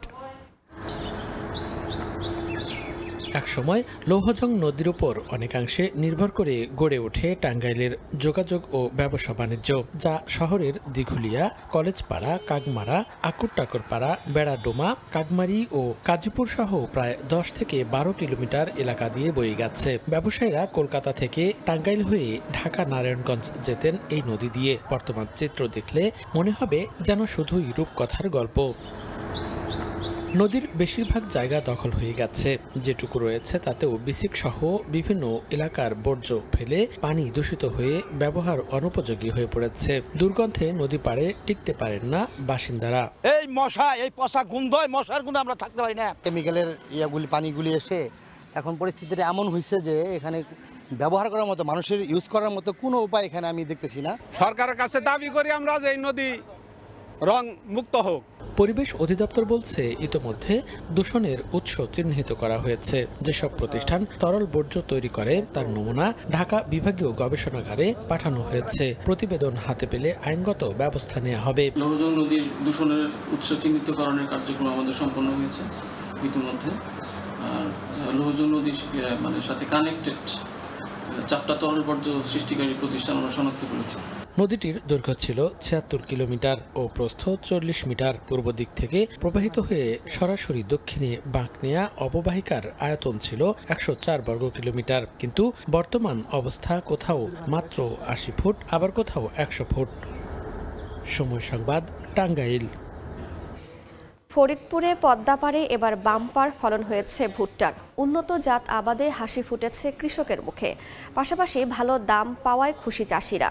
চলতি বছর জেলায় প্রায় 200 কোটি টাকার বাণিজ্য হবে বলে আশা করছে কৃষি বিভাগ। কেউ ভুট্টা তুলছেন, কেউ করছেন রোদে শুকানো বা মাড়াইয়ের কাজ। তীব্র রোদ উপেক্ষা করে পুরুষের পাশাপাশি সমানতালে কাজ করে যাচ্ছেন নারীরাও। এমন দৃশ্য চোখে মেলে ফরিদপুরের চরাঞ্চলগুলোতে। এক সময়ের ধুধু পদ্মার বালুচরে ফসলের তেমন আবাদ না হলেও সময়ের পরিক্রমায় ধীরে ধীরে এসব জমিতে বাড়ছে ভুট্টার চাষ। উন্নত জাতের ভুট্টার আবাদে ভালো ফলন ও দাম বেশি পাওয়ায় হাসি ফুটেছে চরবাসীর মুখে। চরের মানুষ অনেক দারিদ্র সীমার নিচে, ভুট্টা থেকে মানুষ মোটামুটি একটু লাভবান আছে। ভুট্টা লাভ হওয়ার জন্য সবাই জানেন যে ভুট্টার আবাদটা একটু বেশি করতেছে আর কি, মানে এই একটু লাভের অংশ দেখা যাচ্ছে। তবে কৃষকদের দাবি সহজ শর্তে ঋণ সুবিধা পেলে আরো আবাদ বাড়ানো সম্ভব। সরকার থেকে একটা লোন, হয়তো একটা কৃষি লোনের ব্যবস্থা করে দিত জনগণের জন্য, জনগণের অনেক উপকার হইতো। ভুট্টা বাঙ্গাই, ভুট্টা ছড়াই এবং কি ভুট্টা মারাই করি, এই বেতন দিয়ে আমাদের সংসার চলে। উচ্চ ফলনশীল জাত চাষের কারণে চলতি বছর লক্ষ্যমাত্রার চেয়ে বেশি ফলন হয়েছে বলে জানিয়েছে কৃষি বিভাগ। ফরিদপুরে দিন দিন ভুট্টা চাষ সম্প্রসারিত হচ্ছে এবং এবছর আমাদের 5,875 হেক্টর জমিতে ভুট্টার চাষ হয়েছে এবং আমরা আশা করছি এখান থেকে প্রায় 65,000 মেট্রিক টন ভুট্টা উৎপাদন হবে, যার বাজার মূল্য প্রায় 200 কোটি টাকা। মৌসুমে জেলায় 5,871 হেক্টর জমিতে ভুট্টার আবাদ হয়েছে। উৎপাদন লক্ষ্যমাত্রা ধরা হয়েছিল 61,645 মেট্রিক টন, যার বাজার মূল্য প্রায় 200 কোটি টাকা। সময় সংবাদ, ফরিদপুর। মুন্সিগঞ্জের মীর কাদিম মাছের আড়তে ইলিশের সরবরাহ বেড়েছে। ছুটির দিনে ইলিশ ছাড়াও দেশের নানা অঞ্চলের মাছেরও বেচাকেনা চলছে।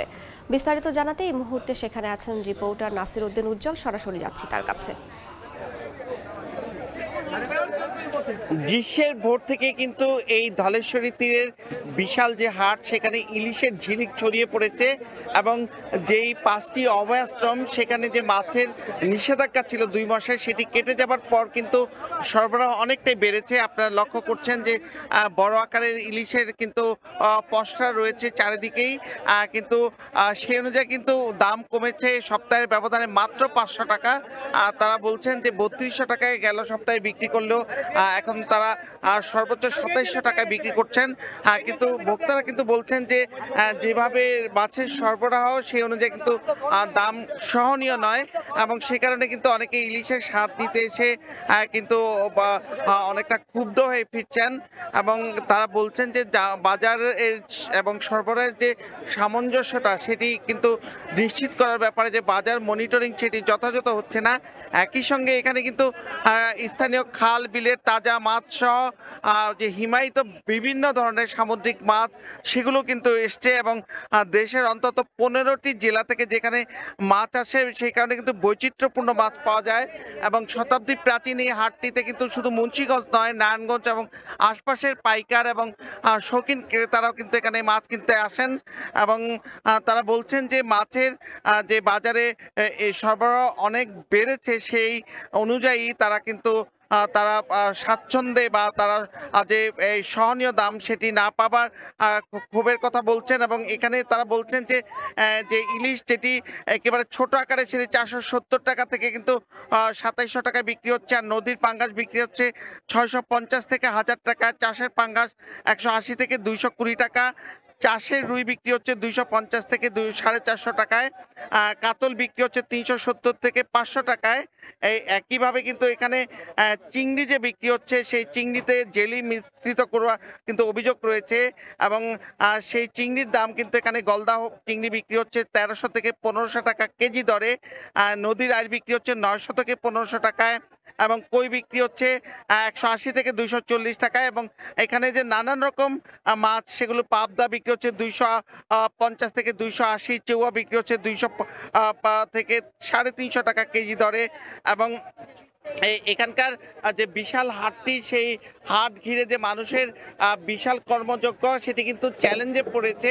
এই নদীর নাব্য সংকট, এখন এখানে যে একটি লঞ্চ ঘাট রয়েছে সেখানে কিন্তু দক্ষিণাঞ্চলের সব ধরনের লঞ্চ কিন্তু এখানে ভিড়ত, সেগুলো কিন্তু ভিড়তে না পারবার কারণে দূর থেকে এই মাছ এখানে আনতে হয়। একই সঙ্গে যে এই সড়কটি এবং সড়ক সংলগ্ন একটি ব্রিজ সেটি মেরামতের কারণে ভেঙে ফেলা হয়েছে। এই উভয় স্থল এবং জলপথের কারণে কিন্তু চ্যালেঞ্জ তৈরি হয়েছে। তো এই ছিল আমার কাছে মুন্সিগঞ্জের মাছের হাটের সবশেষ খবর। সরাসরি যুক্ত ছিলাম মুন্সিগঞ্জে। দেশের বাইরের খবর, জম্মু কাশ্মীর সীমান্তে পাকিস্তান ড্রোন হামলা চালিয়েছে বলে দাবি করেছে ভারত। পাকিস্তানের নিক্ষেপ করা অন্তত 8টি ক্ষেপণাস্ত্র প্রতিহত করেছে বলে জানায় দেশটির প্রতিরক্ষা বাহিনী। তবে পাকিস্তানের প্রতিরক্ষা মন্ত্রী খাজা আসিফ এ হামলার কথা অস্বীকার করেন। পাকিস্তান আঘাত করলে সেটা লুকিয়ে রাখবে না বলেও জানান তিনি। এদিকে ভারতের নিক্ষেপ করা 25টি ড্রোন ভূপাতিত করেছে বলে দাবি ইসলামাবাদের। সংঘাত নিরসনে ভারতের পররাষ্ট্রমন্ত্রী ও পাকিস্তানের প্রধানমন্ত্রীর সঙ্গে ফোন আলাপ করেছেন মার্কিন পররাষ্ট্রমন্ত্রী মার্কো রুবিও। স্থানীয় সময় বৃহস্পতিবার রাতে জম্মু কাশ্মীর সীমান্তে ড্রোন হামলা চালিয়েছে পাকিস্তান। এমন দাবি করে ভারত বলছে সামরিক ঘাঁটি ও গুরুত্বপূর্ণ স্থাপনা লক্ষ্য করে ড্রোন ও ক্ষেপণাস্ত্র হামলা চালানো হয়, যার মধ্যে ছিল জম্মুর সটোয়ারি বিমান ঘাঁটিও। পাকিস্তানের নিক্ষেপ করা অন্তত 8টি ক্ষেপণাস্ত্র প্রতিহত করেছে বলে জানায় ভারতের প্রতিরক্ষা বাহিনী। তবে জম্মু কাশ্মীরে হামলা চালানোর অভিযোগ অস্বীকার করেছেন পাকিস্তানের প্রতিরক্ষা মন্ত্রী খাওয়াজা আসিফ। উল্টো অভিযোগ করেন ভারত পরিস্থিতি নিয়ন্ত্রণের সুযোগ দিচ্ছে না। তিনি জানান পাকিস্তান আঘাত করলে সেটি লুকিয়ে রাখবে না। সেই সঙ্গে আরব দেশগুলো এই সংকট নিরসনে মধ্যস্থতার চেষ্টা চালাচ্ছে বলেও জানান পাক প্রতিরক্ষা মন্ত্রী। এছাড়া ভারতে নিক্ষেপ করা 25টি ড্রোন ভূপাতিত করেছে বলে দাবি পাকিস্তানের, যদিও নয়াদিল্লি এ বিষয়ে কোনো আনুষ্ঠানিক প্রতিক্রিয়া জানায়নি। এদিকে সংঘর্ষে ভারতীয় যুদ্ধবিমান বিধ্বস্ত হওয়ার প্রমাণ পাওয়ার দাবি করেছে বিবিসি। জানানো হয় তারা 3টি ভিডিও যাচাই করেছে যেখানে ফরাসি নির্মিত রাফায়েল যুদ্ধবিমানের ধ্বংসাবশেষ দেখানো হয়েছে, যা ভারতীয় বিমান বাহিনী ব্যবহার করে। বিবিসি ভেরিফাই জানিয়েছে ভারতের পাঞ্জাব রাজ্যের বাথিন্ডা শহরের কাছে একটি মাঠের ওপর বিধ্বস্ত বিমানের ছবি পাওয়া গেছে। সেখানে সৈন্যদের বিধ্বস্ত বিমান থেকে ধ্বংসাবশেষ সংগ্রহ করতে দেখা যায়।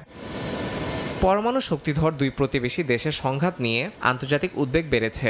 যুক্তরাষ্ট্রের পররাষ্ট্রমন্ত্রী মার্কো রুবিও পৃথকভাবে ভারতের পররাষ্ট্রমন্ত্রী ও পাকিস্তানের প্রধানমন্ত্রীর সঙ্গে ফোনে কথা বলেন এবং সরাসরি সংলাপের আহ্বান জানান। একই সঙ্গে ইরানের পররাষ্ট্রমন্ত্রী আব্বাস আরাকচি নয়াদিল্লি সফরে এসে জানান সংঘাত যেন আর না বাড়ে সেই প্রত্যাশাই তেহরানের। ইয়াসিন মোহাম্মদ জিসান, সময় সংবাদ। পাকিস্তানের দিক থেকে ছোড়া 15টি মিসাইল মাঝ আকাশেই ধ্বংস করার দাবি করেছে ভারত। রুশ নির্মিত S-400 ডিফেন্স সিস্টেম ব্যবহার করে এসব ক্ষেপণাস্ত্র ধ্বংস করা হয়েছে বলে জানান ভারতের প্রতিরক্ষা মন্ত্রী রাজনাথ সিং। পরে ইসরায়েলের হারপি ড্রোন উড়িয়ে পাকিস্তানের রাডার ও এয়ার ডিফেন্স সিস্টেম ভেঙে ফেলারও দাবি করে নয়াদিল্লি। বুধবার মধ্যরাতে ভারতের সেনা স্থাপনা লক্ষ্য করে একযোগে ড্রোন ও মিসাইল ছোড়ে পাকিস্তান। ভারতের প্রতিরক্ষা মন্ত্রণালয় জানায়, পাকিস্তানের টার্গেটে ছিল জম্মু কাশ্মীর, পাঞ্জাব ও গুজরাটের অন্তত 15টি শহর, যার মধ্যে রয়েছে শ্রীনগর, পাঠানকোট, লুধিয়ানা, চণ্ডীগড় ও অমৃতসর। তবে রুশ নির্মিত S-400 ব্যবহার করে ভারতীয় সেনারা মাঝ আকাশেই সেগুলো প্রতিহত করেছে বলে দাবি ভারতের প্রতিরক্ষা মন্ত্রী রাজনাথ সিং এর। ভারতের সুদর্শন চক্র রুশ নির্মিত এই S-400 সিস্টেম 600 কিলোমিটার দূর থেকে মিসাইল শনাক্ত করে 400 কিলোমিটারের মধ্যে ধ্বংস করতে পারে। এটি ব্যবহার করে চলন্ত লক্ষ্যবস্তুকে প্রতিহত করা হয় বলে জানানো হয়। এদিকে পাকিস্তানের আকাশ প্রতিরক্ষা রাডার ব্যবস্থা ধ্বংসে ব্যবহার করা হয় ইসরায়েলের তৈরি হারপি ড্রোন। লাহোরে থাকা একটি উচ্চ ক্ষমতা সম্পন্ন রাডার টার্গেট করা হয় এই ড্রোন দিয়ে। হারপি ড্রোন প্রায় 9 ঘন্টা টানা উঠতে পারে। স্বয়ংক্রিয়ভাবে রাডার সিগন্যাল শনাক্ত করে আক্রমণ চালাতে সক্ষম এই ড্রোন উচ্চ বিস্ফোরক ক্ষমতার ওয়ারহেড বহন করে। নির্দিষ্ট ফ্রিকোয়েন্সি শনাক্ত করে ড্রোনগুলো লাহোর সহ একাধিক জায়গায় পাকিস্তানের রাডার ও ডিফেন্স সিস্টেম গুড়িয়ে দেয় বলে দাবি করেছে ভারতের প্রতিরক্ষা মন্ত্রণালয়। রাইসা জান্নাত, সময় সংবাদ। এবার গোপন ড্রোন ঘাঁটির চিত্র উন্মোচন করল ইরান। দেশটির রাষ্ট্রীয় টেলিভিশনের প্রতিবেদনে বলা হয়েছে, ঘাঁটিটি আধুনিক প্রযুক্তিতে সজ্জিত। যুক্ত হয়েছে নতুন প্রজন্মের ড্রোন প্রযুক্তি, যা দ্রুততার সঙ্গে শত্রুর অবস্থান শনাক্ত ও হামলার সক্ষমতা রাখে। তেহরান বলছে, সমুদ্রপথে আক্রমণ প্রতিহত করতে গুরুত্বপূর্ণ ভূমিকা পালন করবে ঘাঁটিটি। অস্ত্র, আধিপত্য আর আতঙ্ক সব মিলিয়ে এক গভীর সংকেত দিল ইরান।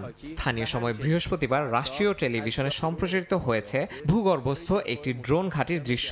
যদিও এই দৃশ্যের সময় ও স্থান অজানা, তবে বার্তা স্পষ্ট, যুদ্ধের জন্য প্রস্তুত তেহরান। ঘাঁটিতে পরিদর্শনে যান দেশটির বিপ্লবী গার্ড বাহিনী IRGC প্রধান হোসেন সালামি ও নৌবাহিনীর কমান্ডার আলীরেজা তাংসিরি। আন্ডারগ্রাউন্ড এই ঘাঁটির ভেতর থেকে তোলা ফুটেজে দেখা গেছে বিভিন্ন ধরনের ড্রোন, যেগুলো সমুদ্র প্রতিরক্ষা ব্যবস্থায় ব্যবহারের জন্য প্রস্তুত করা হয়েছে। গোটা ঘাঁটি নির্মিত হয়েছে গোপনীয়তা বজায় রেখে। প্রতিবেদনে বলা হয়, ঘাঁটিটি আধুনিক প্রযুক্তিতে সজ্জিত এবং এতে যুক্ত হয়েছে নতুন প্রজন্মের ড্রোন প্রযুক্তি, যা দ্রুততার সঙ্গে শত্রুর অবস্থান শনাক্ত ও হামলার সক্ষমতা রাখে। বিশেষভাবে সমুদ্রপথে আক্রমণ প্রতিহত করতে এই ঘাঁটি গুরুত্বপূর্ণ ভূমিকা পালন করতে পারে বলে মনে করা হচ্ছে। ঘাঁটিটি এমন সময় সামনে আনা হলো যখন সামনে রয়েছে যুক্তরাষ্ট্র ও ইরানের পরবর্তী পরমাণু আলোচনা। পশ্চিমা দেশগুলোর অভিযোগ, ইরান গোপনে পরমাণু অস্ত্র তৈরির চেষ্টা করছে, যদিও তেহরান তা অস্বীকার করে বলছে তাদের কর্মসূচি সম্পূর্ণ বেসামরিক। ইয়াসিন মোহাম্মদ জিসান, সময় সংবাদ। রোমান ক্যাথলিকদের নতুন ধর্মগুরু নির্বাচিত হলেন রবার্ট ফ্রান্সিস প্রিভোস্ট। যুক্তরাষ্ট্রের এই কার্ডিনালের নতুন নাম দেওয়া হয়েছে পোপ লিও দ্য 14। সাদা ধোয়া, ঘণ্টা ধ্বনি আর উৎসবের উল্লাসে রোমান ক্যাথলিক গির্জার নতুন পোপকে স্বাগত জানালো সেন্ট পিটার্স স্কোয়ারে জমায়েত হওয়া হাজারো মানুষ।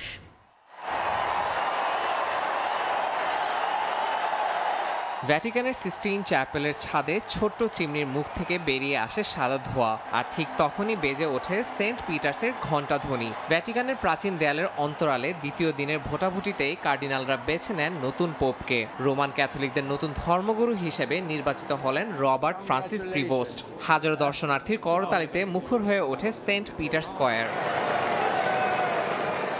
267তম পোপ হিসাবে প্রথমবারের মতো কোনো মার্কিন নাগরিক নির্বাচিত হয়েছেন।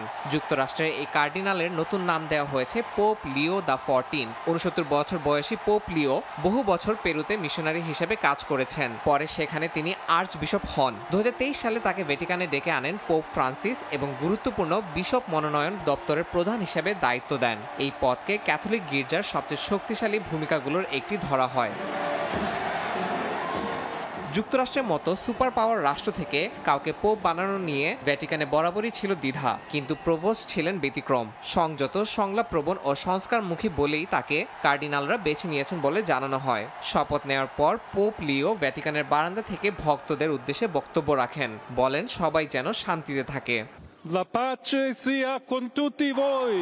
বিশ্লেষকদের মতে নতুন পোপ লিও দ্য 14 নেতৃত্বে ক্যাথলিক গির্জার সামনে আসছে নতুন এক অধ্যায়। সংস্কার, সংলাপ আর শান্তির বার্তা নিয়ে শুরু হলো ক্যাথলিক বিশ্বে আরেকটি নতুন যাত্রা।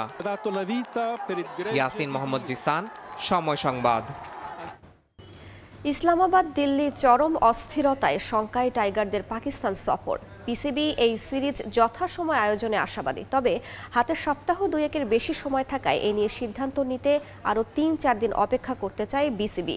প্রয়োজনে পাঠানো হবে পর্যবেক্ষক দলও। বোর্ড পরিচালক আকরাম খান বলছেন, ক্রিকেটারদের নিরাপত্তা থাকবে সবার আগে, তাই তো যে সিদ্ধান্তই নেওয়া হোক তা হবে সব পক্ষের সঙ্গে পরামর্শের ভিত্তিতেই। আক্রমণ পাল্টা আক্রমণ, প্রতিশোধ নেয়ার হুমকি, দুই পরমাণু শক্তিধর দেশের মধ্যে উত্তেজনা চরম পর্যায়ে। তাতে দক্ষিণ এশিয়ার রাজনীতি অর্থনীতির সমীকরণের সঙ্গে পাল্টে যেতে পারে ক্রিকেট কূটনীতিও। তবে সেক্ষেত্রে প্রথম ধাক্কাটা লাগবে টাইগার ক্রিকেটে। সূচি অনুযায়ী 25 মে থেকে 3 জুন ফয়সালাবাদ আর লাহোরে বাংলাদেশ পাকিস্তান 5 ম্যাচের টি-20 সিরিজ। চলমান পরিস্থিতিতে বড় প্রশ্ন, এফটিপির এই সিরিজটি মাঠে করাবে তো? নতুন এক্সপিরিয়েন্স আমাদের জন্য, যত আমাদের ক্রিকেট ক্যারিয়ারে বলেন, সিলেক্টর ডাইরেক্টর হিসাবে কিন্তু এই ধরনের কোনো সমস্যা কোনোদিন আমরা পড়ি নাই। তবে কঠিন এই সিদ্ধান্ত নিতে আরো খানিকটা সময় নিতে চায় বিসিবি। প্রয়োজনে পর্যবেক্ষক দল পাঠিয়ে পর্যবেক্ষণ করা হবে পরিস্থিতি। সম্মান দিতে চায় বিসিবি সিদ্ধান্তকেও। বিসিবি পরিচালকরা পাকিস্তান সিরিজ নিয়ে নিয়মিত জরুরি আলাপ সারছেন নিজেদের মধ্যেও। বলা ডিফিকাল্ট আমরা যাবো কি যাবো না, আমাদের কিছুদিন ওয়েট করা উচিত। পাকিস্তান কি বলছে সেটাও কিন্তু আমাদেরকে মূল্যায়নটা দিতে হবে, কারণ ওদের সিচুয়েশন তো ওরা আমাদের চেয়ে ভালো বুঝবে। আমরা 2-4 দিন আরও একটু ওয়েট করে এটা সিচুয়েশনটা বলা যাবে, কারণ সিচুয়েশনটা কোন দিকে যাচ্ছে সেটা একটা ব্যাপার। বিসিসিআই আর পিসিবি দুই বোর্ডের সঙ্গে নিয়মিত যোগাযোগ রাখছে বাংলাদেশ ক্রিকেট বোর্ড। শেষ পর্যন্ত পরিস্থিতি উন্নতি হলেও পাকিস্তান সফরে যেতে কাউকেই জোর করবে না বিসিবি। সবার আগে দেয়া হবে ক্রিকেটারদের নিরাপত্তাকে গুরুত্ব। বাংলাদেশ যাওয়ার কথা, পাকিস্তানে, ইন্ডিয়া বাংলাদেশে আসার কথা, আবার এশিয়া কাপ আছে। সো সব কিছু মিলিয়ে যদি সিচুয়েশন নর্মাল না হয় তাহলে ডিফিকাল্ট হয়ে যাবে। নিউজিল্যান্ডে যে একটা ঘটনা হয়েছিল, আমরা কিন্তু ওখানে না খেলে প্লেয়ারদেরকে নিয়ে আসছি। তো প্লেয়ারদের সেফটি, প্লেয়ারদের প্রায়োরিটি হলো সবার আগে, সেটা সবাইকে মনে রাখা উচিত এবং এটা আমাদের করা উচিত এবং ইনশাল্লাহ এটাই আমরা করব। পাকিস্তান আর আমিরাত সফরের জন্য 14 মে সকালে দেশ ছাড়ার কথা টাইগারদের। তবে শেষ পর্যন্ত পাকিস্তান সিরিজ স্থগিত হলে প্রস্তুতির জন্য খেলা ইউএস সিরিজ আদৌ হবে কিনা উঠেছে সেই প্রশ্ন। সব মিলিয়ে অস্থির সময়ে কঠিন দিনই অপেক্ষা করছে ক্রিকেটের জন্য। মাহবুব রিমন, সময় সংবাদ, ঢাকা। ফিল্ডিং নিয়ে ক্রিকেটারদের মাঝে বাড়তি প্রতিযোগিতা তৈরি করতে বিশেষ পুরস্কার দেওয়ার ব্যবস্থা করেছেন বাংলাদেশ এ দলের ফিল্ডিং কোচ আশিক মজুমদার, যার মাধ্যমে ফিল্ডিংয়ে আরও উন্নতি করবে বলে মত তার। নিজের কোচের কাছ থেকে পাওয়া পুরস্কারের অনুপ্রেরণা নিয়ে এই প্রথা চালু করেছেন এ দলে, যার প্রচলন ঘরোয়া ও আন্তর্জাতিক স্তরেও চান আশিক। সিলেট থেকে অপু বণিকের রিপোর্ট। চারদেশে মেঘলা আবহাওয়া, এই রোদ তো এই বৃষ্টি। একদিন বাদেই নিউজিল্যান্ড এ দলের বিপক্ষে শেষ ওয়ানডে সিরিজ নিশ্চিত হলেও হোয়াইট ওয়াশের লক্ষ্যে প্রস্তুতিতে মনোযোগ নুরুল হাসান সোহানদের। মাঠের লড়াইয়ের দুর্দান্ত বাংলাদেশ এ দল 2 ম্যাচেই জয় পেয়েছে দাপটের সঙ্গে। ব্যাটিং বোলিং এর সঙ্গে বিশেষভাবে লক্ষণীয় ফিল্ডিং নিয়ে ক্রিকেটারদের বাড়তি মনোযোগ, যার কারণ ফিল্ডিং কোচ আশিক মজুমদারের ভিন্ন উদ্যোগ, যা দেখা যেত ভারত জাতীয় দলে, তার দেখা মিলছে বাংলাদেশ এ দলের ড্রেসিং রুমে। প্রতি ম্যাচের সেরা ফিল্ডারদের বিশেষ পুরস্কার দিচ্ছেন ফিল্ডিং কোচ, যা ইতিবাচকভাবেই নিয়েছেন ক্রিকেটাররা। নিজের কোচের কাছ থেকে পাওয়া পুরস্কারের অনুপ্রেরণা নিয়েই চালু করেছেন এই প্রথা। নতুন কিছু করার চিন্তা ছিল এবং কিভাবে ইন্সপায়ার করা যায় সেই থেকে এই ভাবনা। আমরা যখন ছোটবেলায় খেলতাম, আমাদের গুরু ওয়াইট স্যার, উসমান স্যার, আমরা যখন ভালো খেলতাম তখন ওনারা গিফট দিতেন বিভিন্ন সময়। ওখান থেকেই ইন্সপেক্টর জায়গায় এখন আমি একটা দায়িত্বে আছি, ভাবলাম যে সেই ছোটবেলার যে আমরা যেভাবে ইন্সপায়ার হতাম সেভাবে ইন্সপায়ার করা যায় কিনা। এ দলে এই প্রথার প্রচলন করলেও তার পরামর্শ ঘরোয়া ও জাতীয় দলে পুরস্কার চালু করার, যার মাধ্যমে ক্রিকেটারদের মাঝে সচেতনতা বাড়বে ফিল্ডিং নিয়ে। ফিল্ডিং এমন একটা বিষয় যে পুরো টিমকে জাগিয়ে তোলে মাঠে এবং ম্যাচ উইনিং এর ক্ষেত্রে ভূমিকা রাখে। আমি ফিল্ডিং এর নাম দিয়েছি যে আনন্দের ফিল্ডিং স্কুল। আর এটা সারা দেশে ছড়িয়ে পড়বে, একাডেমি লেভেল থেকে age level cricket, school cricket, তারপর ঘরোয়া ক্রিকেট, ওখানে যেন এই ব্যাপারটা চালু করা হয়। কারণ আমরা কিন্তু প্রতিটা কাজের শেষে একটা উৎসাহ খুঁজি, কারণ বা কোনো কোচ বা কোনো প্লেয়ার বলবে বা বাহবা দিবে, সেক্ষেত্রে যদি একটু অ্যাড করা যায় কোনো রিওয়ার্ড দিয়ে তাহলে কিন্তু পুরো মাইন্ডসেটটা চেঞ্জ হয়ে যায় এবং উৎসাহটা আরও বাড়ে এবং অ্যাটমসফিয়ারটা অনেক সুন্দর হয়। এদিন নিউজিল্যান্ড না আসলেও রোদ বৃষ্টির ফাঁকে অনুশীলন সেরেছে বাংলাদেশ। তবে মাঠ কর্মীরা বেশি ব্যস্ত ছিল গ্রাউন্ড প্রস্তুত করাতেই, কারণ শেষ ম্যাচ অনুষ্ঠিত হবে সিলেটে আউটার স্টেডিয়ামে। তাই কিউরেটর ব্যস্ত সময় পার করেছেন শেষ মুহূর্তের ঘষামাজায়। অপু বণিক, সময় সংবাদ, সিলেট। শ্রীলঙ্কা বাংলাদেশ অনূর্ধ্ব ১৯ দলের খবর। বৃষ্টিতে ভেসে গেল সিরিজের শেষ ওয়ানডে। প্রথমে ব্যাট করতে নেমে ৩৯ ওভারে ৩ উইকেট হারিয়ে ১৮৮ রান করতে বৃষ্টির বাধায় বন্ধ হয় ম্যাচ। ভারী বর্ষণের ফলে আর মাঠে নামা হয়নি ক্রিকেটারদের। তবে ৬ ম্যাচ সিরিজ ইয়াং টাইগাররা জিতেছে ৩-২ ব্যবধানে। দুর্দান্ত ছন্দে থাকা জাওয়াদ আবরার এদিন ব্যর্থ হন, ফেরেন কোনো রান না করে। তবে কালাম সিদ্দিকী করেন ৩১ রান। অধিনায়ক আজিজুল হাকিম খেলেন দায়িত্বশীল ইনিংস। শুরুর ধাক্কা সামাল দিয়ে এগোচ্ছিলেন সেঞ্চুরির পথে। তবে ৯৪ রানে তাকে থামতে হয় কাগাদাস মাথুলানের বলে। এরপর রিজান আর মোহাম্মদ আবদুল্লাহ মিলে জুটি গড়েন। ৪৮ রানে রিজান আর ৫ রানে অপরাজিত থাকেন আবদুল্লাহ। এরপরই বৃষ্টির বাধায় বন্ধ হয় ম্যাচ। তবে আগেই ৩ ম্যাচ জিতে এগিয়েছিল বাংলাদেশ। সেই সুযোগে ৩-২ ব্যবধানে সিরিজ নিজেদের করল আজিজুল হাকিমরা। সমিত সোমের বাংলাদেশের জার্সিতে খেলার খবরে আনন্দের জোয়ার বইছে সিলেটের মৌলভীবাজার জেলার শ্রীমঙ্গলে। দীর্ঘদিনের চাওয়া পূরণ হওয়ায় গর্বিত ও আবেগাপ্লুত পরিবার। জমকালো আয়োজনে তাকে বরণের অপেক্ষায় সিলেট।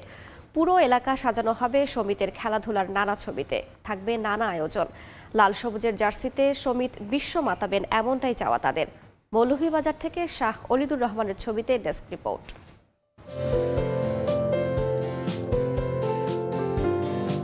চায়ের রাজ্য সিলেটের মৌলভীবাজার জেলার শ্রীমঙ্গলের দক্ষিণ উত্তর সুরের সোমবাড়িতে চলছে উৎসবের প্রস্তুতি। ঘরের ছেলে ফিরছে তার আপন ভুবনে। তবে কানাডা প্রবাসী ফুটবলার সমিত সোমের এবারের ফেরাটা একটু আলাদা।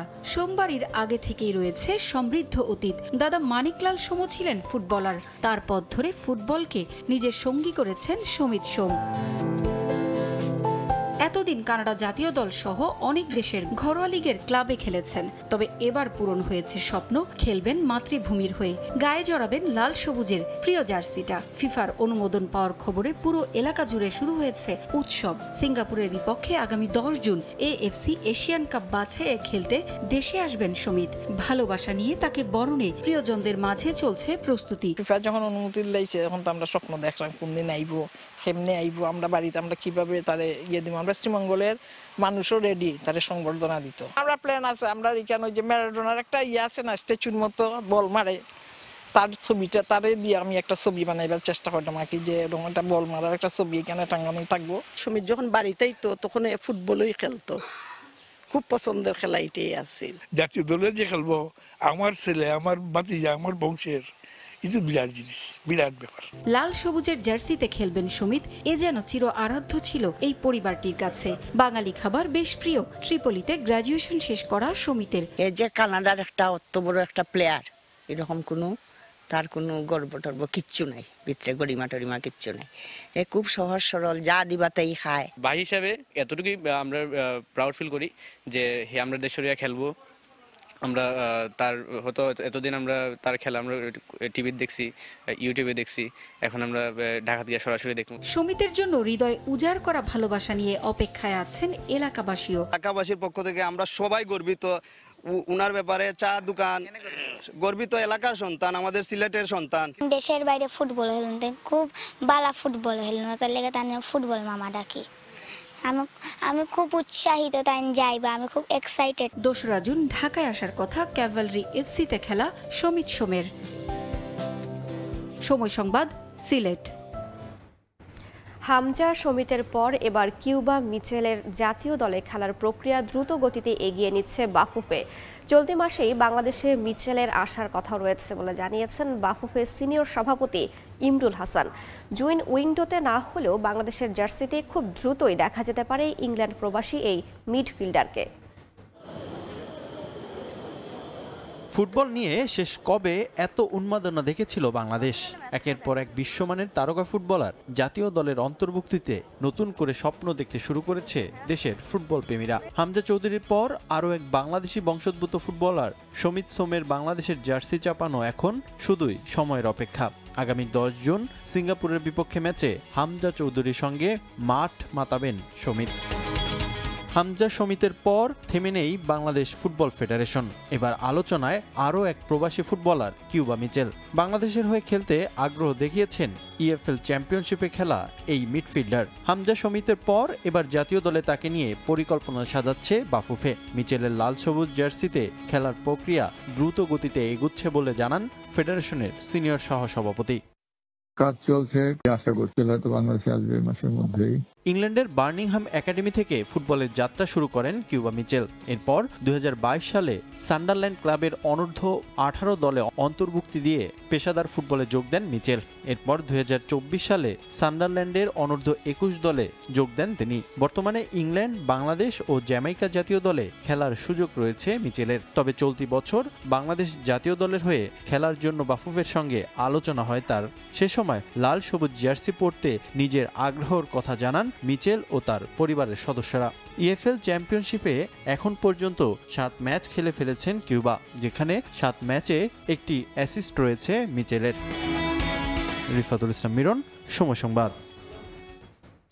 সমিত সোম বাংলাদেশের হয়ে খেলার ছাড়পত্র পাওয়ায় নিশ্চিতভাবেই মিডফিল্ডে শক্তি বাড়বে ক্যাবরেরার দলের।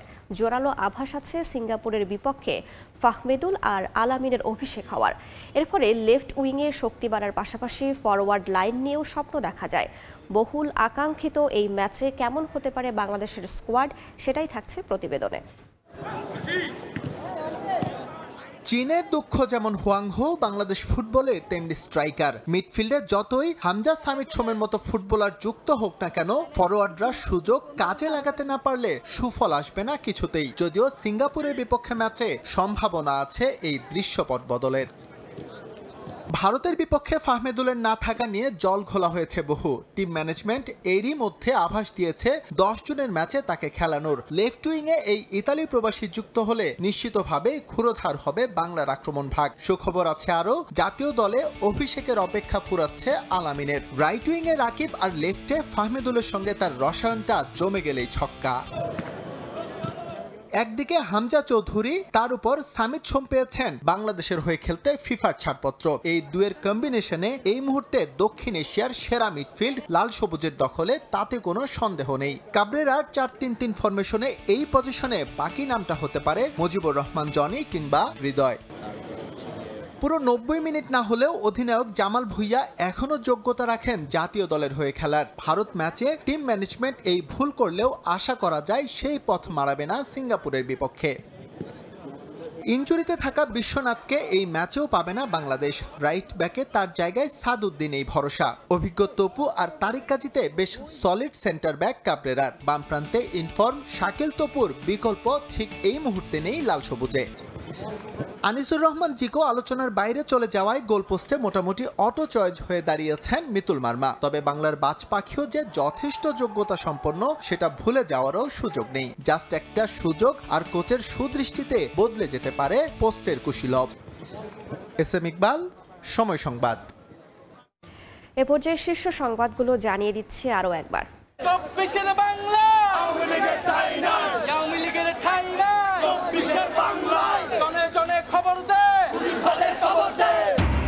আওয়ামী লীগ নিষিদ্ধের দাবিতে রাত থেকে প্রধান উপদেষ্টার বাসভবনের সামনে এনসিপির অবস্থান। দাবি না মানলে 1 দফা ঘোষণার হুঁশিয়ারি। দেশবাসীকে রাজপথে নামার আহ্বান। 6 ঘন্টা অভিযানের পর জুলাই হত্যা মামলায় নারায়ণগঞ্জের সাবেক মেয়র ডাক্তার আইভি গ্রেফতার। ভোরে দেওভোগের বাসা থেকে নিয়ে গেছে পুলিশ। রাতভর সড়ক অবরোধ করে বিক্ষোভ সমর্থকদের। এবার তারেক রহমানের দেশে ফেরার অপেক্ষায় বিএনপি। রাজনৈতিক কার্যালয়ের গোছগাছ শুরু, নেওয়া হচ্ছে নিরাপত্তা প্রস্তুতি।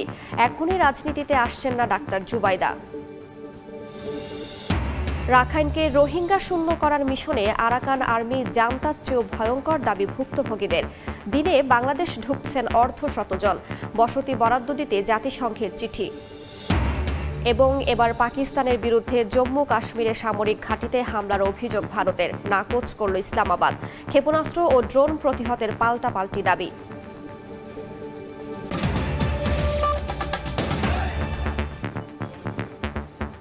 এ ছিল ভোরের সময়ের, সঙ্গেই থাকুন সময়ের।